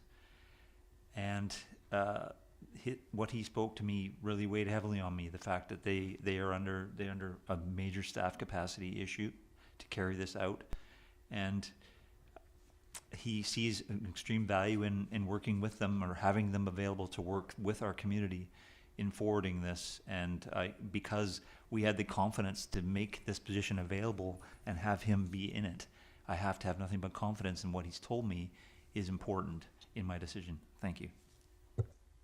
Thank you, Councillor. Any further discussion? Councillor Rintoul. Yeah, thank you, Mayor. And while I was happy to support this original request of 4 years, I appreciate the compromise position, and I understand the rationale Councillor Garnett's put forward. I'll support the motion. Thank you. Thank you. Councillor O'Keefe. I'll support it just because 3 years is better than 4 years. And, you know, if we were going to limit it, I would say 2 years even better. But because I don't think, based on what's in the strategy and based on the function of the business development manager, that there's enough work there for 4 years or even 3 years. Thank you. Thank you, Councillor. Councillor Duck. Yes, I'll support this motion for the same concept. I would ask that staff work with the SBIA to demonstrate deliverables on this 3-year contract so we can measure the success or not of this investment by the taxpayers. Thank you. Councillor Duck, we give direction to staff by motions. I So will do we a motion haven't- arising. Thank you. Seeing no further discussion, I'll call a question. All in favor? Motion carries unanimous. Councillor Duck, you had a motion arising? Yes, I'd like to move that we give direction to staff to create deliverables and measurable deliverables on the investment that we're making to the SBI relative to the economic development plan. Thank you. I'll second that. Before entering into discussion, I would turn to staff. In the previous agreements we've had, there's a reporting mechanism for the BIA back through to council. How would staff take this direction if this motion was to proceed? So, Mr. Mayor, through to Councillor Duck, what I heard was to create deliverables, to work with the SBI to create deliverables. So we would have to consider that, I suppose, and have that discussion with the SBIA and report back to council. I would say that, again, given what we have on the go with respect to the housing legislation, that we'll do that as time permits, if that's acceptable. Thank you, Mr. Humble. I'll turn back to the floor. Sorry, I'm going to turn to Mr. Newcomb. Thank you, Mr. Mayor. Just to add that if this funding is approved, staff would be looking to the economic development strategy and the actions therein and looking to deliver those as the deliverables, essentially. So we wouldn't need to create any deliverables. We'd be looking to directly deliver what's in the strategy. Thank you, Mr. Newcomb. So the mover, Councillor Duck, had the floor. I believe you were finished, so I'll turn to the seconder. I inserted a question after the first and seconder, so I'll turn to the seconder. Thank you, Mr. Mayor. I think this is really important. This is a very controversial item. First it was removed, then it was put back in. There's obviously mixed feelings on this. I think at the end of the day, it's critical that if we're going to spend this money, and it appears now that we are going to spend this money, that this motion is going to serve council well by ensuring that there is value for funds expended. And I think that staff should be able to find a way to determine whether or not the $65,000 that's going to the BIA for this position is going to provide returns to the council for those items that have been discussed, as Councillor Duck suggested. That this is not simply a blank check or a check to allow the BIA to continue doing what they've always been doing. And as Councillor O'Keefe mentioned, and as Councillor Duck mentioned, they have a mandate and funding for their normal course of business. So if this is going to supplement that, then we need to see that that supplement is giving us a reasonable return, because next year at this time, we're going to be confronted with this item again. And if we don't have clear metrics on what this money is buying us, I think council would be hard pressed to see it continue. Thank you. Just a question of clarification, Councillor Novak. You said that this will be an item again next year? Well, We're it- approving it'll- within the budget, this is approval for 3 years. Yes, but it's on the budget, and as you know, we can take stuff out of the budget as easily as we put stuff in. If, sorry, I'm gonna turn to staff. If council is making a 3-year commitment to the BIA, we would be changing the agreement midstream, would we not? No. If we approve a 3-year, Have we not done that yet? We did it. Did we not call a question on that? yes. No. No, what I'm saying is that if a councillor is indicating that this will come back to budget deliberations next year, we have a 3-year agreement, this will not be coming back to council next year. I'll turn to staff. That would be my view, Mr. Mayor. That's correct. So if you wish to clarify what you're making reference to, was just, Thank you, Mr. Mayor. I was under the assumption that any budget item could be discussed at budget time.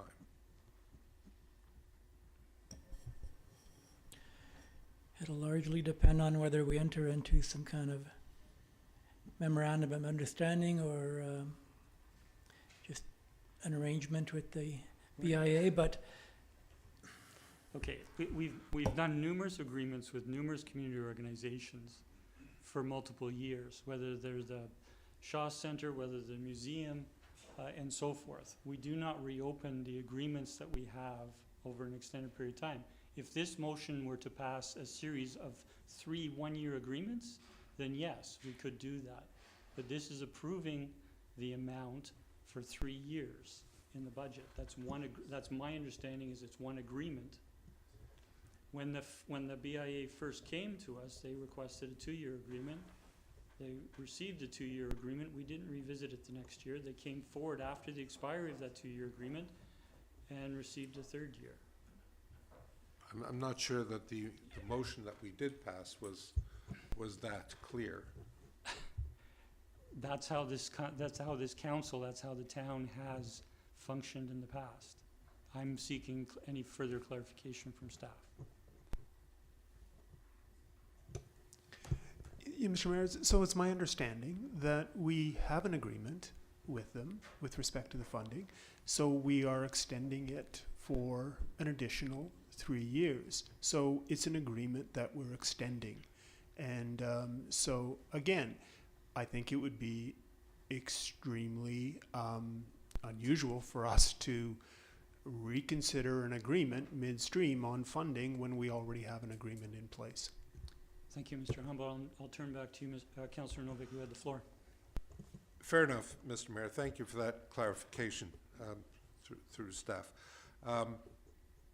Notwithstanding, I still think that the necessity for having metrics and having the ability to understand what we're buying for that money is critical. So for that reason, I'll support this motion. Thank you, Councillor Novick. I'm turning to Councillor Rintoul and to Councillor O'Keefe. Thank you, Mayor. So, I mean, I'm of the, my perspective is that we've approved this and we had a proposal from the SBIA. We approved the extension of the current agreement for a further 3 years. Within that agreement, it talks about their areas of focus throughout the 3 years, and we've heard from staff that the economic development plan and the items assigned to the SBIA will be those deliverables in cooperation with the town and other partners. So I'm not. I almost feel like we might be splitting hairs if we're looking to try and recreate a list of deliverables on something we've already agreed to, and we already have an economic development plan that they'll be supporting. So I'm not inclined to support the motion. Thank you. Thank you, Councillor. I'll turn to Councillor O'Keefe. Thank you. So for clarity, so this is not an extension of the 3-year agreement we had. This is something completely different.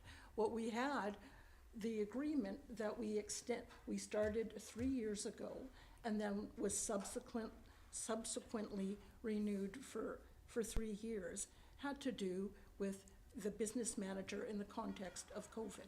So the environment is different. The services that they're going to offer are different, and we're tagging on the implementation of the components of the ACTEV plan. So this is a new plan.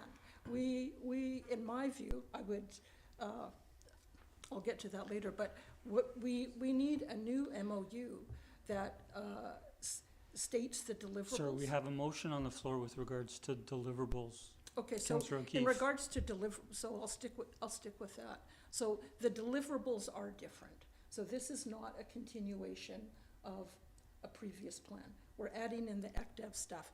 And I also think it's important because when the BIA first presented their proposal, I asked questions about what would they do about this aspect or that aspect, and they weren't sure how they would meet that requirement, because they said, this is your plan, you need to tell us. So there was some question in their mind as to what they would be required to do.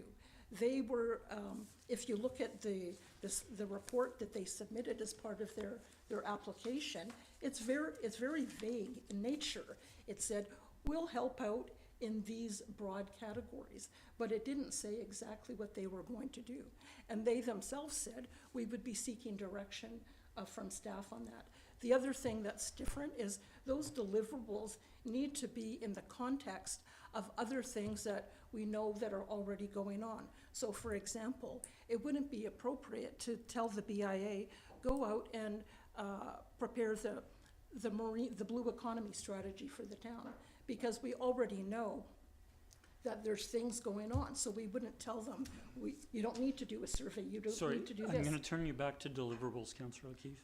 And so I guess I'm agreeing with Councillor Duck, and I'm making the point that we absolutely do need stated deliverables. There's, the BIA needs that clarity. We need that clarity from an accountability perspective. Thank you, Councillor O'Keefe. I'm gonna turn to Mr. Newcomb. Thank you, Mr. Mayor. Just to clarify, I'm wondering if this motion, the intent of this motion is to develop deliverables that are in addition and separate from those already within the economic development strategy. If I could for a moment, turn to Ms. Nelson, if you could please read the motion back to council. It was that staff be directed to create measurable deliverables with SBIA relative to the economic development plan. We had through questioning from staff indicating that the deliverables would be those contained within the ACTEV plan. I'll turn to the mover, whether it's the intent of the motion. Is your motion simply clarified by staff, or are you looking for something over and above what staff have indicated the deliverables would be? So to provide clarity, there are, as identified by staff, 20 initiatives within the ACTEV program, and that are under the purview of the Director of Community Planning to help or direct the SBIA, which we are now funding for 3 years to deliver those. So I'd like to see a report back from the SBIA at the end of year 1, 2, and 3, what kind of progress they made on those 20 initiatives that have been directed to them by the Director of Community Planning. Thank you. Thank you. Councillor O'Keefe? I would amend the motion to be that staff prepare a new memorandum of understanding that includes a statement of deliverables and reporting requirements. Okay, I'm not going to take that as an amendment. It's substantially changing the motion from clarifying what deliverables are and how they will be versus what the nature of the agreement or memorandum of understanding is in terms of a written agreement. You can do a motion, I'm suggesting you can do a motion arising, but it changes this motion, and quite frankly, it's something to be motivated and deliberated on separately. Okay. Thank you, Councillor. Any further discussion? I'll call the question. All in favor? Opposed? The motion, Councillor Rintoul and myself are opposed. The motion carries. Thank you. I'll now turn to Councillor O'Keefe, who has a motion arising. So, May have a motion rising. Sure. I'll move that staff prepare a new memorandum of understanding, outlining the duties for the business manager and the implementation of the economic development plan, including statement of deliverables and reporting requirements. I'll second that. So as. Sorry, Oh, okay. I'm going to ask Ms. Nelson to read that back.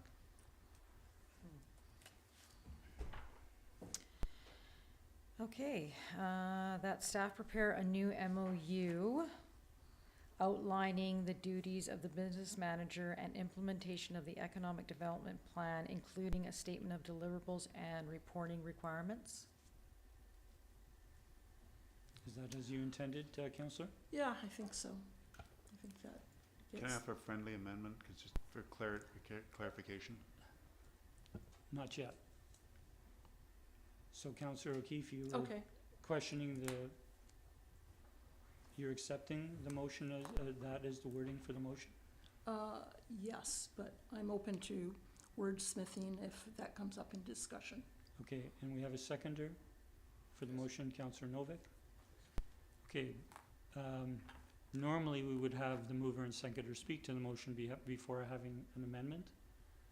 So I will turn, I will turn to the mover and seconder and then turn to Councillor Duck with regards to an amendment.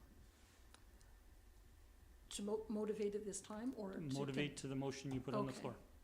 So as I indicated, the MOU that we had in place has been carried year after year. And the role of the business development manager has changed. And this role, the part that we're paying for is specifically for businesses outside of the BIA. So I think it's important to redo the MOU after it being in action for 3 years, to make sure it's clear what support those businesses outside of the BIA are going to receive. The other thing is the elements in the ECDEV strategy. So what are those specific things that they're gonna be involved in? What are the deliverables, and what are the reporting requirements gonna be? I think we're not doing our due diligence if we don't go through that process. We're investing $180,000 over 3 years of taxpayers' money for the business community. I wanna be able to say, hopefully every year, at least get a report, so I can report, we can let the West Side and Harbor Road know what we're doing to support them. We've had experience with other community. Point of order. I'm not understanding how this differentiates from the previous motion that we already voted on and approved. The first part of the motion I understood, but now you're just regurgitating what we already discussed in Okay. the last motion. Okay, so Councillor O'Toole, with regards to your point of order, I would ask Councillor O'Keefe again to speak to the motion with regards to a new MOU. And so what I see in terms of a memorandum of understanding, it's a broader document that outlines the term of the agreement, the amount that we're going to pay. It will include, it is in a bit a regurgitation, because it does include the deliverables and reporting requirements. It's something that we've come to find is useful with other organizations that we give funding to, so. Okay, so I'm going to interject for a moment, Councillor. So I think one of the points Councillor O'Toole might be alluding to is that the previous motion has given direction to staff to bring forward to council a report on the deliverables. And now we're asking, so has to come back to council. Now we're asking staff to strike a new MOU, and you've indicated the basic terms that would be in any agreement in terms of terms and amount. But now indicating that it should make reference to those deliverables that we are first going to get a report back from staff on. So Yeah, no. asking staff to draft an MOU with the deliverables when staff were first coming back to council with a report on deliverables.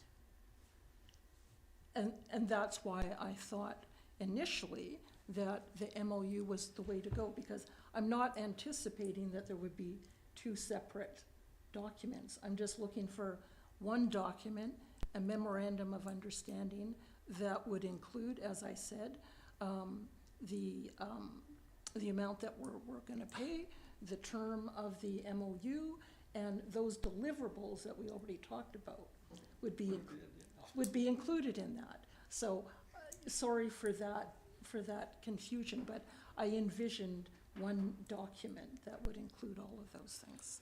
Okay, so I'm gonna insert myself here and indicate that staff have indicated in response to questions on the previous motion that, given what staff have as priorities, that we do not know the specified time that staff will be reporting back on that motion with regards to deliverables. If council has passed a motion with regards to funding the BIE for the next 3 years, I would turn to staff, because I would suppose that we would be signing an agreement in a relatively short period of time, in the near future, with regards to the basic terms of the agreement. And so if we have a motion on the floor with regards to an MOU. So I'm trying to put it in context of how staff are moving forward with the motions that have been passed thus far. Mr. Hicik. Thank you, Mr. Mayor. Just to clarify, is the 3 years of funding now contingent on some other action, or has that been approved? The funding has been approved. That's what I thought. And we have reporting mechanisms already in place. If you're not satisfied with what you get back when those come forward, maybe that's the time to have this conversation.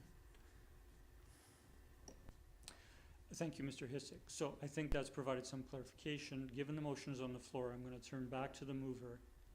The motion is on the floor. Council members will have to determine the relevance of this motion based on staff comment. So you have the floor. As I stated, what I just anticipated was a broader document that included the things that I stated and included the deliverables. And it concerns me that I think we need to have things like this in place to hold ourselves accountable, and also for our partners to have it very cleared out what their role is, our role is, the time frame, that sort of thing, and to say that we might not even have the deliverables till sometime in the future is a concern. I'll leave it at that. Thank you. I'll turn to the seconder. Thank you, Mr. Mayor. I'm just looking at the submission from the BIA, and it's very clear that this funding is going to support new initiatives, particularly the Economic Development Plan partnership, which we've talked about and all that. Given that this is beyond their existing mandate, given it is for a fixed period of time, given that the Economic Development Plan is something new that we're just starting to work on, I think it's really important that we have their participation completely documented.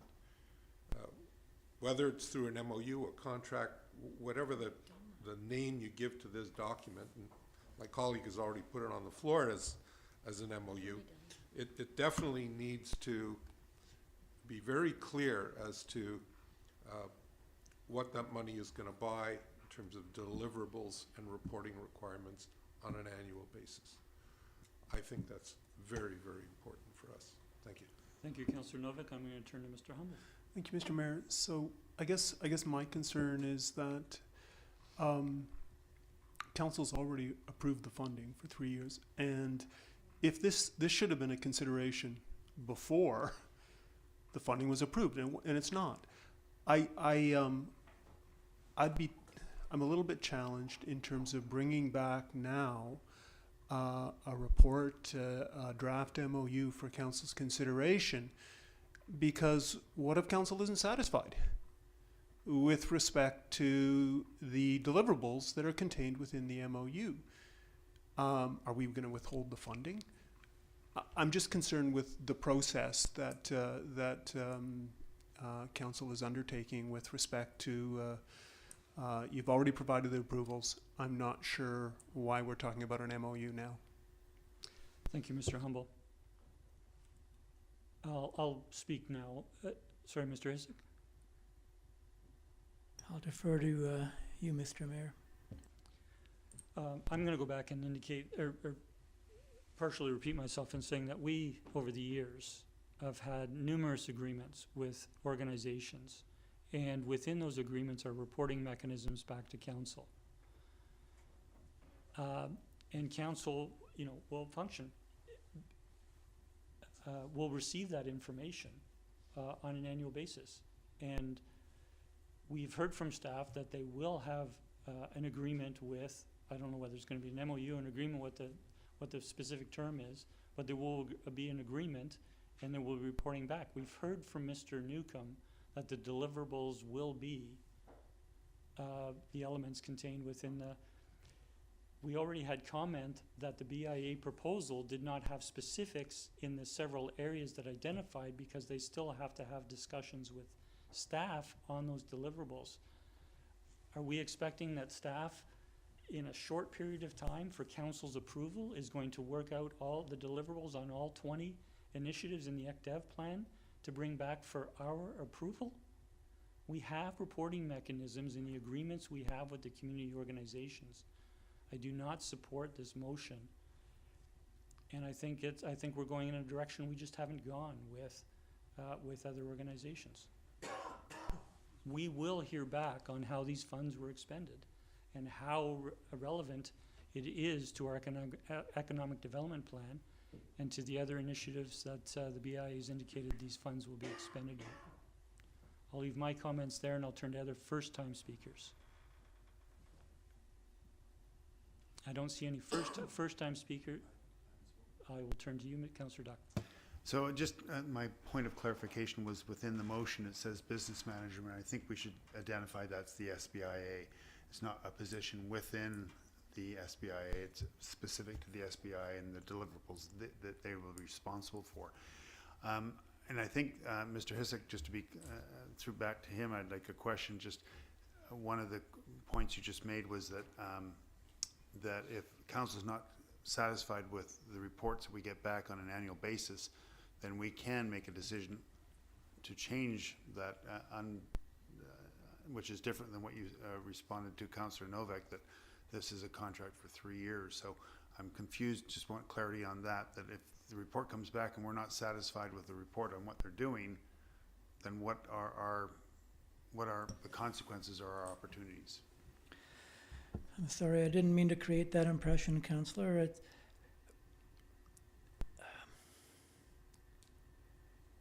At this point, the BIA applied for a continuation of the existing MOU, and on top of that, they would be addressing points in our council-approved economic development plan. So,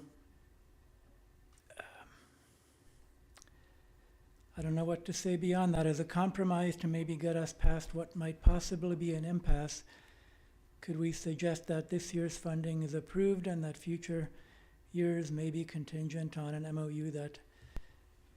Sorry, Mr. Hicik, council has approved the 3 years of funding by resolution in the budget. Councillor Duck, you have the floor. Yes, so that's to the point that we're not continuing an existing MOU because there's going to be elements integrated into the Director of Community Planning is going to put in there that are now deliverable by the SBIA. And those aren't defined right now. And as you've just indicated, and staff indicated, whether those can be done in short order. So we're about to give $65,000 for this year for something that we don't know what is going to be done. And it's a continuity of something that existed before, but we just had the discussion that this is the responsibility of the SBIA, and here's on the 20 initiatives within the 30 that are existing, and yet we're not defining what those are and what they're going to do. So I'm a little concerned that we're going to just spend money without any idea of what we're going to do, what's going to come of that. And yes, that means that we have to define what are the deliverables in the next 3 years. And yes, that has to come back to council to demonstrate we're investing, fiscally responsibly investing that $65,000 a year for the next 3 years. So I think it's important that we do put that in. And it is the SBIA, as I pointed out earlier, not the business manager role. So just to be clear, thank you. So thank you, Councillor Duck. I'm going to take one particular point, and that is what I'm going to take as a friendly amendment. If Ms. Nelson can make reference, there was reference to business development manager, and we would change that to BIA, and I will take that as a friendly amendment unless there are any objections by members of council. Seeing none, I'll consider that as a friendly amendment. And thank you for your remarks. I'm turning to second-time speakers, Councillor O'Keefe and Councillor Novick. Thank you. In regards to the comments that we've already approved the funding, and so now we can't put an MOU in place. I mean, we could do that if we wanted to. We could call for a revote on that. I'm hoping that we wouldn't have to do that. But what really concerns me is that we are going about this process totally different than how we would any other sort of procurement process. So if we identify, we have a need. We identify, we prepare a statement of work. We prepare the deliverables. We put that out there for people to bid on. We evaluate them, and then we make a decision. In this case, what's happened is the BIA came to us and said, hey, we can help you out with some things in your active plan. We're not exactly sure what we're gonna do, but we'll help you out. And staff had said, that's a good idea. We don't exactly know what we want you to do either. We're gonna figure out that later in the year, but council is being asked to give $180,000 of taxpayers' money to a project that has not been, in my view, properly scoped and defined, and it's just, I think taxpayers need to be aware of that. I don't feel that we're doing our due diligence in this to leave it up to, give us the money, council, taxpayers' money, and we'll figure it out later. That's not acceptable to me. Thank you. Thank you, Councillor. Councillor Novick? Thank you, Mr. Mayor. My big fear and my big concern about this is that it will get buried in the work of the SBIA, this new project, and we'll get a single report at the end of the year, and there might be some reference to economic development, and that $65,000 will now become a minimum, not a maximum. It'll become buried in their funding program, and we'll have no accountability for it. It is not part of their mandate. This is an additional mandate, as Councillor O'Keefe suggested. It's an additional mandate that we're giving to the SBIA. And I have no problem giving it to them, providing there's an understanding of what we're getting in return. And up until now, that has been vague. And Councillor O'Keefe said it much better than I can.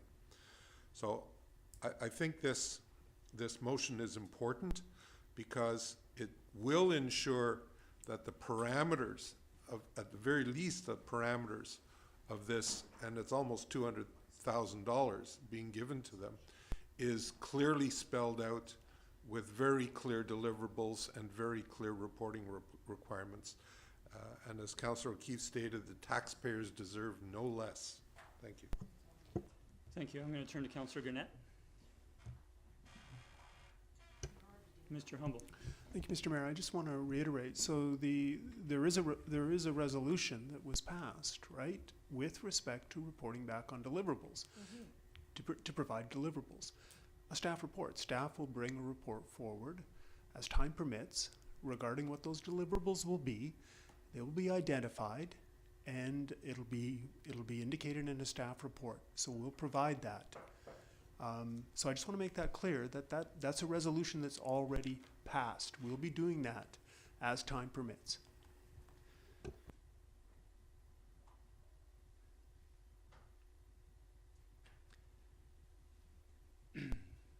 As chair, I have two options. One is I can let this motion carry through and take it to a vote. The other is I can rule that this motion is no longer in order, based on what I've heard from staff. If the chair does that, it can be challenged by a member of council, and it goes to a vote as to whether, of council, as to whether we will continue, whether the motion will be taken off the floor, or whether it will continue.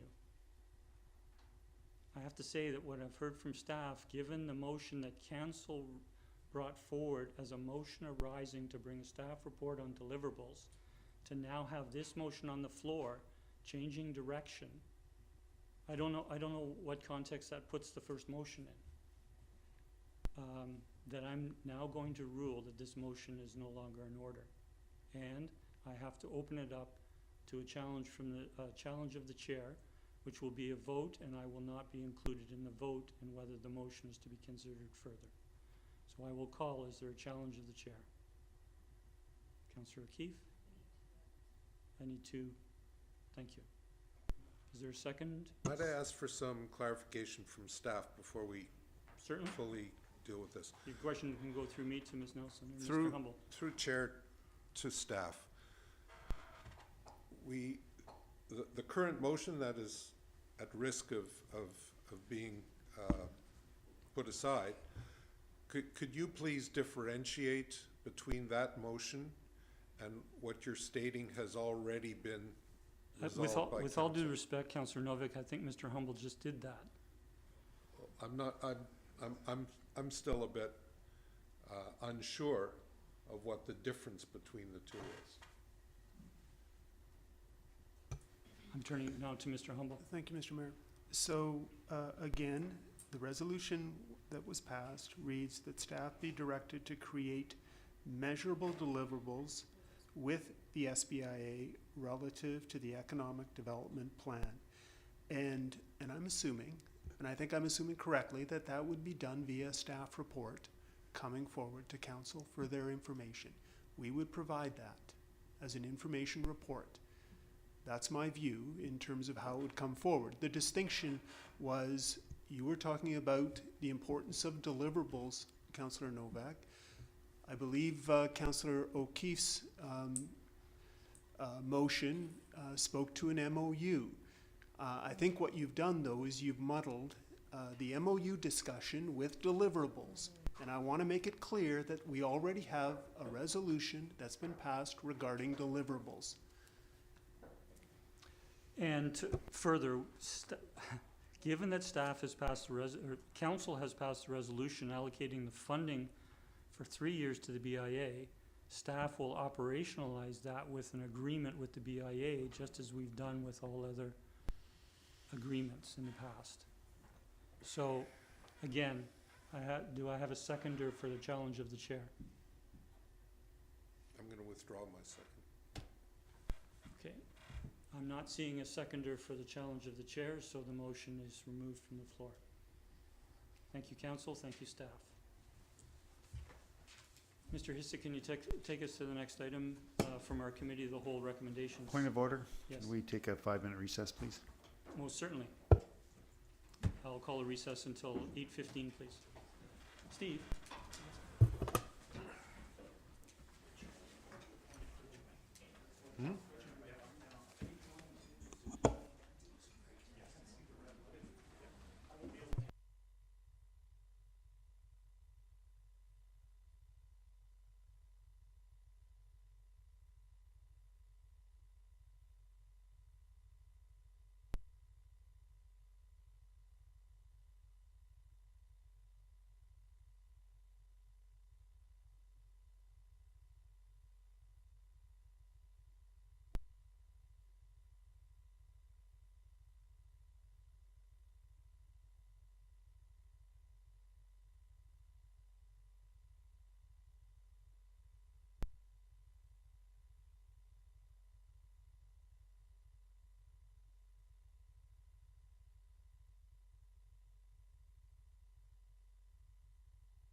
Okay, we'll reconvene our meeting. Thank you. And I'll turn to Mr. Hicik. I believe we're turning to, well, actually, thank you. You have the slide up, Mr. Hicik. I'll turn to Councillor Rintoul to move to recommendation 3, the second one on the screen.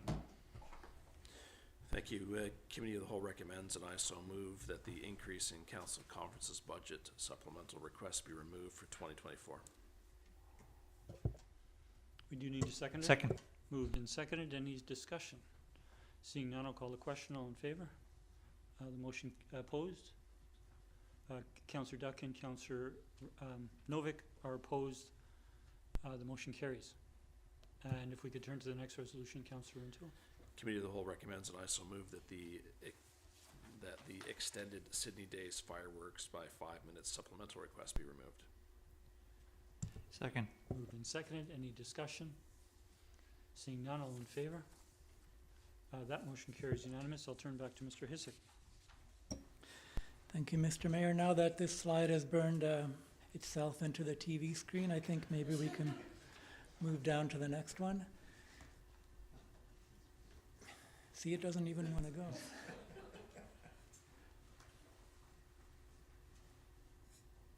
Okay, So- yes. These are the remainder of the changes from last time that have to be confirmed or amended.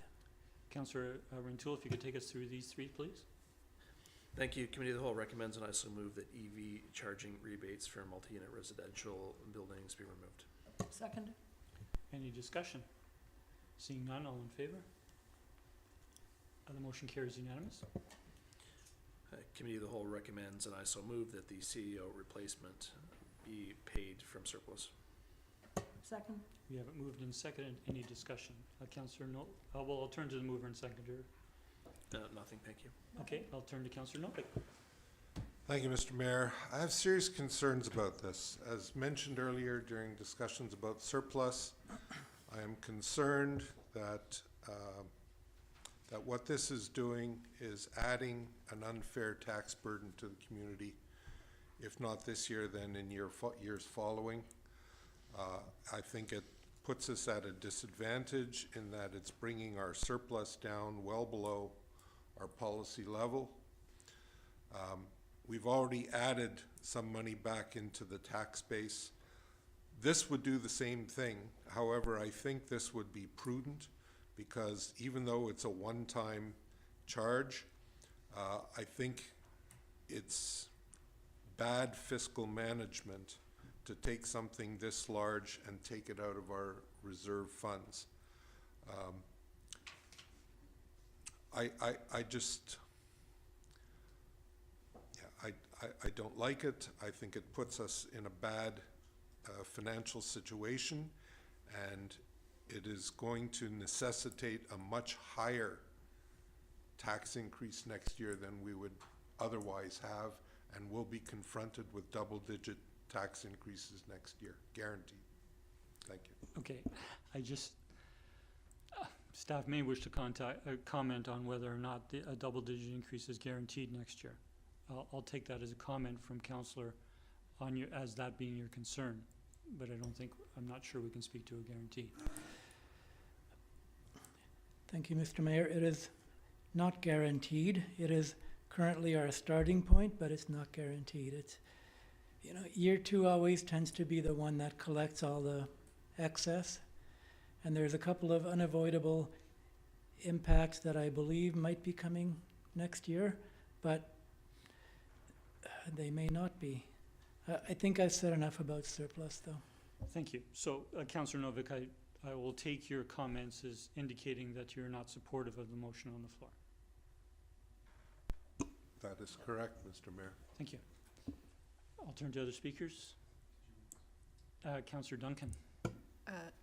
Sure. I think I'm just taking the opportunity to point out that again, it's not a very large removal for our surplus. It's still over $2.5 million, which is higher than it was in 2018. We're looking at an amount of about $140,000, which is roughly 1% of our taxes, so that even if for some reason, which has not been proposed, we were to increase the amount we were putting into our surplus from taxable funds next year, it would only increase the tax impact by 1%. So, but it's also important to point out that that's not what has been proposed. That at no point have we been told that we're going to be increasing the set-asides into our surplus in any subsequent years, let alone specifically because of this allocation from surplus. So it's very possible that going forward we're able to continue building up our surplus again, even without changing the amount we're putting into our surplus. And again, that will come out in the policy that's going on and by staff looking at what our capital projects and things that we tend to save our surplus for going forward. So I just want to make that clear for those who are listening about how this will actually impact future taxation. Thank you. Thank you, Councillor Duncan. Councillor Duck. Yes, I have a question through you to staff, if I may, and I'm wondering if this is a one-time, if we put this back in the tax and it's about a point or a point and a half, relatively speaking, that it's only this year that we feel that impact, but now we have that 1.5 back in for next year, so that the impact next year, those funds that go this year would be available next year, just to be clear about that, because I think you spoke to that, Mr. Hicik, earlier, just relative to that balancing aspect of it. Yeah, well, now that the safe restart funds are gone, surplus is our last mechanism for balancing out the increases over the next couple of years. So when we do that policy review, I think we'll have a chance to weigh in on whether we feel it's an appropriate thing to do over a 3 to 5 year time horizon, or if council wants to accelerate it as part of next year's budget. But where I'm standing right now, I see using larger allocations over the next 2 years and then phasing back down to normal afterwards, and then coming up with a plan to replenish if council decides to go there and not amend our policy in terms of minimum levels. And again, that is an option. Thank you. So as I understand now, we're about a half point up from where we started tonight's position, correct? Yes, we are at 6.04%. Okay. So if we go with the motion, or we defeat this motion that goes back into general operating, that would add a point and a half, just to know where we're going, so we understand as a group. It would add about 1.41%. Okay, thank you. Thank you. Thank you, Councillor Duck. Councillor Gurnett. Thank you, Mayor. Yeah, and I'll just reiterate what I said at the last time when this was first brought forward 2 weeks ago. I'm normally think like Councillor Novak in terms of being worried about surplus and reserves, but I also take confidence in a director of finance, and if he brings something forward as a possible solution, that he has confidence that it will work within our budget. So I'll be supporting the motion. Thank you. Thank you, Councillor. Seeing no further discussion, I'll call the question. All in favor? Opposed? Councillor Novak is opposed. Councillor Novak is opposed. The motion carries. Councillor Rintoul. Committee of the Whole recommends, and I so move, that no contribution to the Climate Action Reserve be made in 2024. Second. We haven't moved and seconded. Any discussion? I just have one question, actually, and it is on that appendix of reserves in the staff report. Yes, thank you, Appendix B. And under climate action, it indicates that the ending balance is near zero after this year. But our understanding is, it's not confirmed, that the government will continue to provide the acronym that I can't recall for their climate program. Yes, it's not confirmed we'll get the LGCAP funding beyond this year, but that's not part of this reserve.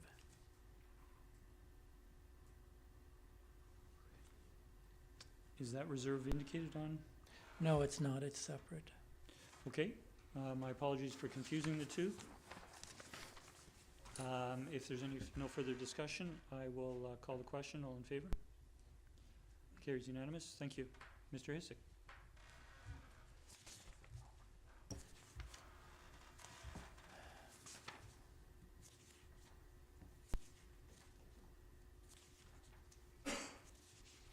I keep pointing it in the wrong direction.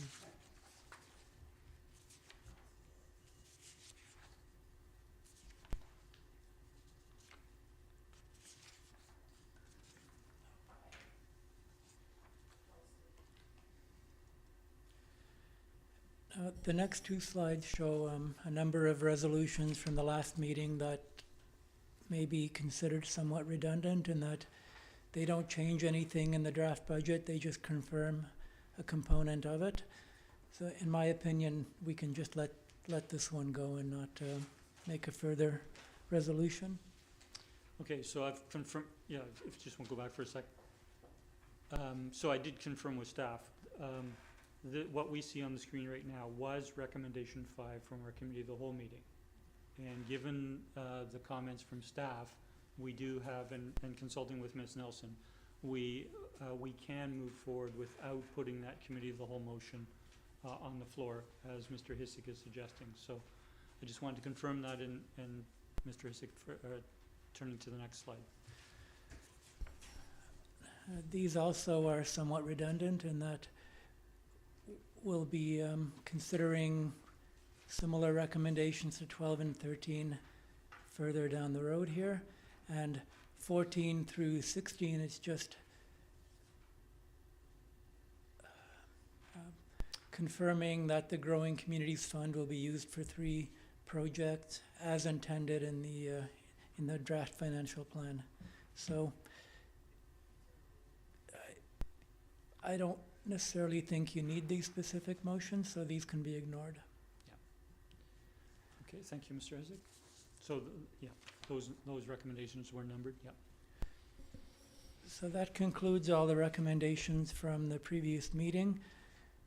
And hoping to finalize the general operating budget, I would ask council if there are any other changes required to that general operating budget, and if so, it should be in the form of a motion. And if not, then a motion to approve the general operating budget as amended should be approved. So I would turn to council if they have any other questions or motions, resolutions with regards to the general operating budget. Seeing none, I would look for a mover, Councillor Rintoul. I'll move that the general operating budget be approved as amended. Second. We haven't moved and seconded. Any discussion, further discussion? Seeing none, all in favor? And that carries unanimous. Thank you. Mr. Hicik. Thank you, Mr. Mayor. Now we move on to the capital budget, and there were 3 recommended changes at the last committee meeting, which need to be confirmed tonight. Okay, so these were recommendations 9, 10, and 11 in the committee of the whole minutes. I'll turn to Councillor Rintoul. Committee of the whole recommends and also move that the $30,000 for PWG-24-002 new replacement speed reader boards be funded by the Growing Communities Fund. Second. I haven't moved and seconded. Any discussion? Seeing none, all in favor? The motion carries. Unanimous. Committee of the whole recommends, and I so move that PRK-24-014 minor park improvements, 3rd Street be funded by the Growing Communities Fund. Second. We haven't moved and seconded. Any discussion? Seeing none, I'll call a question. All in favor? The motion carries unanimous. Committee of the whole recommends, and I so move that PRK-24-011 repair above ground tree wells on Beacon be funded by the Local Government Climate Action Program. Second. Moved and seconded. Any discussion? Seeing none, all in favor? Opposed? Councillor Duncan is opposed. The motion carries. Thank you, Councillor Rintoul. Mr. Hicik. That concludes the changes from the last committee meeting. So similar to the operating side, now's the chance to make additional modifications by resolution or put forward a motion to approve the capital budget as amended. Thanks, Mr. Hicik. Are there any questions on the capital budget or any resolutions? Seeing none, if we could have a mover, I'll turn to Councillor Garnett. Sorry, I can only look one way at a time. This is all fine. I'll move that the capital budget be approved as amended. Second. We have a moved and seconded. Any discussion? Seeing none, all in favor? The motion carries unanimous. Thank you. That leaves the last two components of our budget, that being the water and sewer utilities. So there were two motions put forward at the committee level that essentially approved the 2024 budget, and it should be the water and sewer budget being approved as presented to cover the full 5 years of the financial plan. Okay, so that, yeah, so we don't need the first two motions because they don't cover the full 5 years, and so we can move forward with the motion at the bottom of the screen. Councillor Rintoul.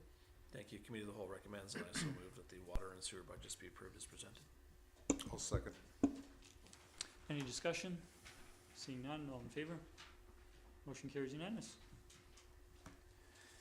Thank you, Mr. Mayor. Just a final note here that what follows after the budget has been approved is water and sewer rate bylaws will be brought forward for adoption, and that'll be on next week's agenda for 3 readings. The financial plan bylaw itself will be brought forward likely in late April for adoption. And at the same time, the tax rates bylaw, upon which the tax rates are based on the financial plan, that'll also be brought forward in late April for 3 readings. And the reason for the delay is we're waiting for the revised assessment roll, which comes out near the end of March.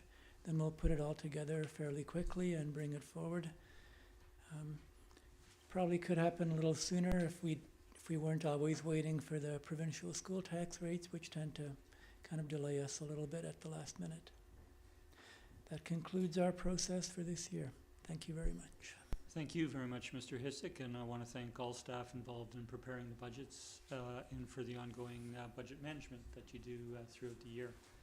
And thank you to Council for doing our homework and deliberating over the series of meetings that we had this year. And I would now look for a motion to adjourn. So moved. Second. All in favor? We are adjourned. Thank you again.